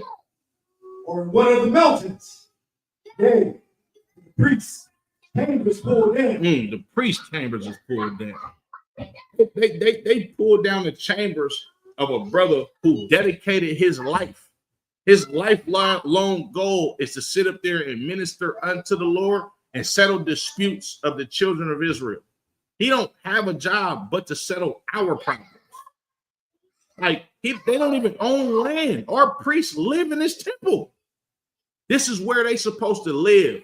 This is where we supposed to bring all of our sacrifices, our offerings, just to sustain these brothers, because they gave their lives to keeping the children of Israel intact, as far as us being a righteous, holy people and enforcing the law, statutes, and commandments that we supposed to live by. Continue. They ripped the clothes and made great lamentation and cast ashes upon their heads. We went through all of these battles and won all of these wars. But then when we seen our temple, that shit was an anguish of spirit to us. We start tearing off our clothes, pouring dirt on our head. You understand? Looking at what was our holy sanctuary. Mind you, we just won hella battles. But we looked at our holy sanctuary, and it brought us into a state of depression once more. after we defeated all of these goddamn Greeks. This is how important the Feast of Dedication, and this is how important our temple was. Continue. And fell down flat to the ground upon the face, and blew an alarm with the trumpets, and cried toward heaven. Right. We blew this shofar. You understand? And we cried unto heaven. We prayed to the Lord, you understand? And asked for mercy and forgiveness. You understand? And cried to God, you understand, as a nation of people, because we were so distraught and destroyed. Continue. Then Judas appointed certain men to fight against those that were in the fortress until he had cleansed the sanctuary. Right. It was certain men that were still in our fortress that was Greeks. And Judas sent them in there to go kill them niggas and get them up out of our holy place. Continue. And he chose priests and blamed his conversation.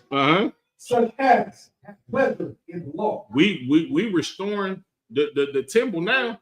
You understand? After we got these evil dudes up out of our temple, Judas chose priests that was blameless. You understand? It said and had pleasure in the law. You understand? He chose righteous men and set them up in their rightful position to be the high priest over our temple and to minister unto the Lord how the Most High intended for us. Continue.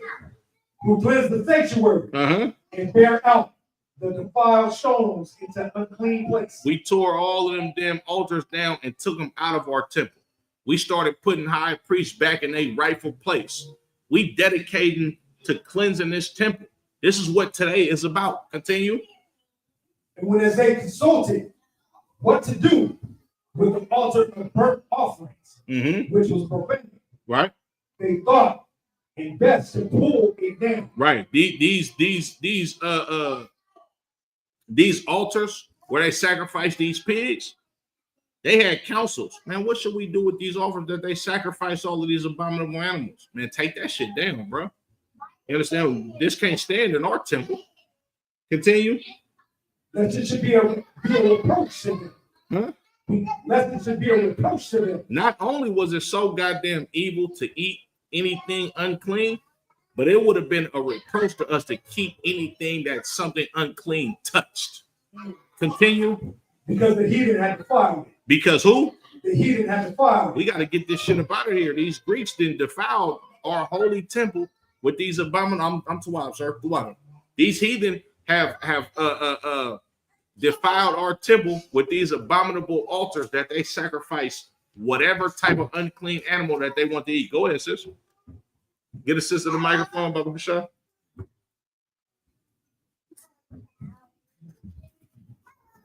If I may, I just want to bring up something you said. I actually, my son, he's allergic to peanut. And he grabbed a candy bar, the chocolate candy bar. This was recently, right? And he came right up to us. He was like, "Hey, candy bar." And I looked at it, and it was like Nestle. And I was like, "You know what? You should that might have peanuts in it or something." Right.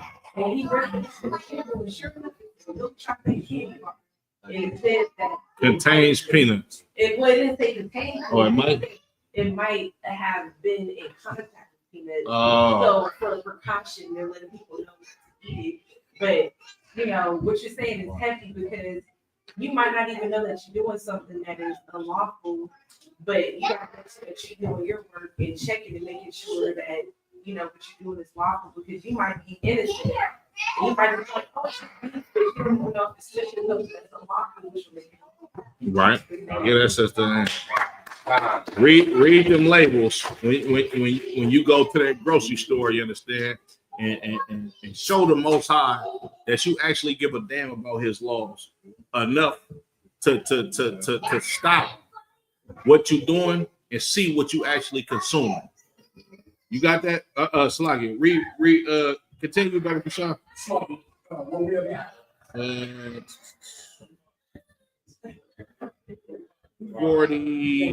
Yep, 45. They thought it best to pull it down. This should be a reproach to them. Because the heathen had defiled it. Wherefore they pulled it down. Right. and laid up the stones in the mountain of the temple Mhm. in a covenant place. Mhm. Until there Convenient, in should, a convenient place. it's like a convenient place, until there should come a prophet and show what should be done Right. with it. Then they took 12 stones Mhm. according to the law, Right. and built a new altar according to the former, Uh-huh. and made up the sanctuary Right. and the things that were within the temple, Mhm. and hallowed the courts. Right. They made also new holy vessels, Mhm. and into the temple they brought the candlestick Right. and the altar of burnt offering Uh-huh. and of incense and the table. Right. So these brothers is cleansing the sanctuary, you understand? And the reason why they're able to make new items, vessels, all of this stuff that was made of gold, we kicking the Greeks' ass right now. So we spoiling the hell out of them.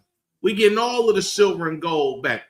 The Lord is restoring everything in our hands through Judas Maccabeus or Yahweh the Hachaanakah, the hammer.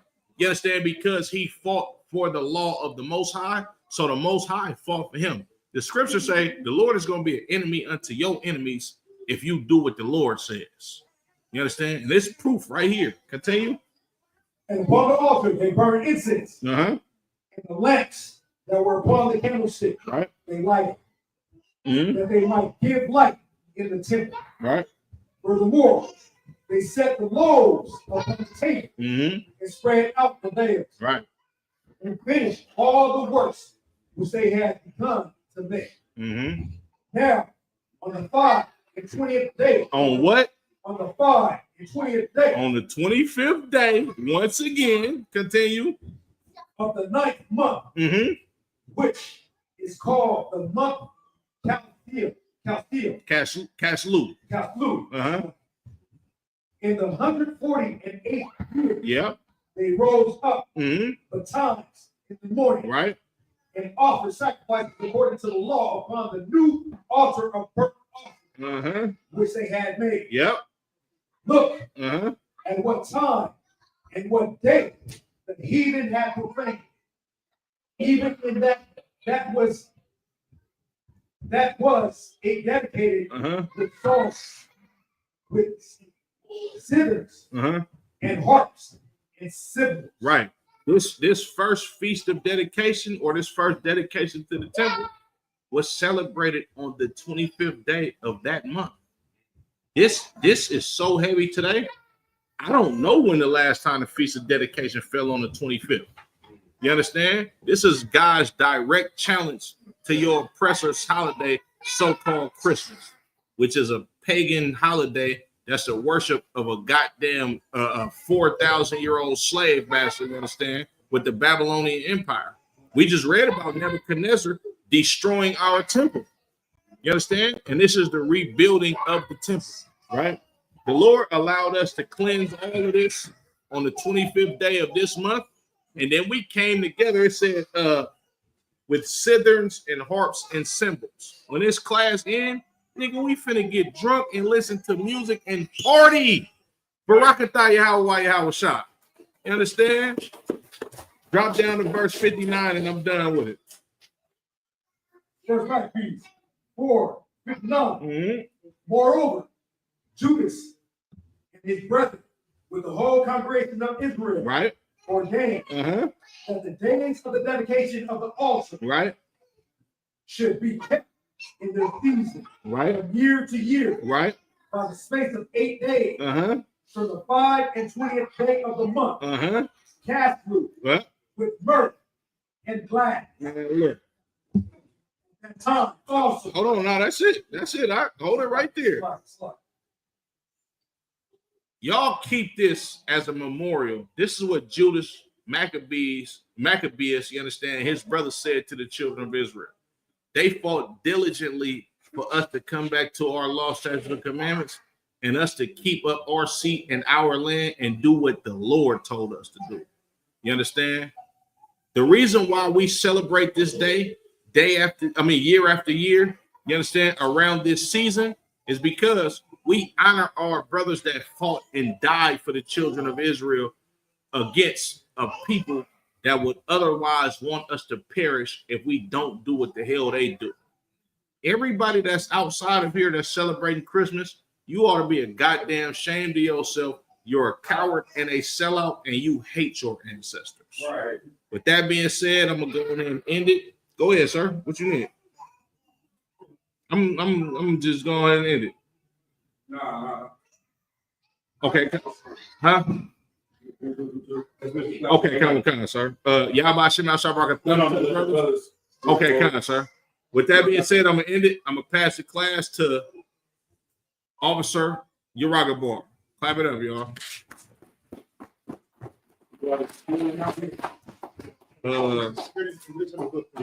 In the book. The water, sir. Appreciate it. Let me hand you a book.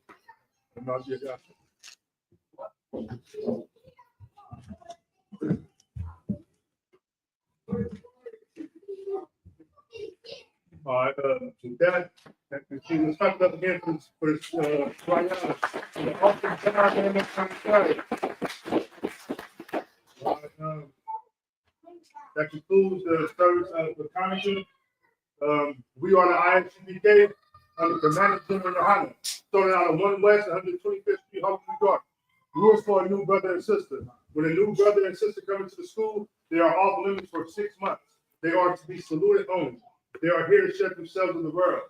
If they need transportation, the teacher will arrange it.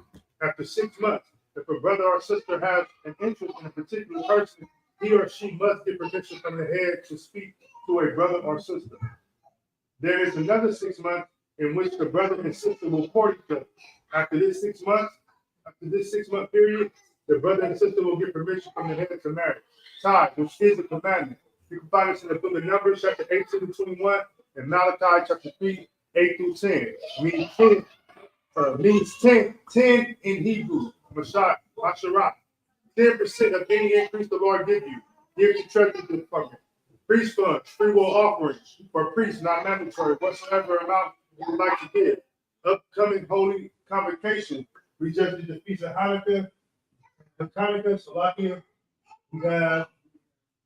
We have the feast. We have Purim coming up next.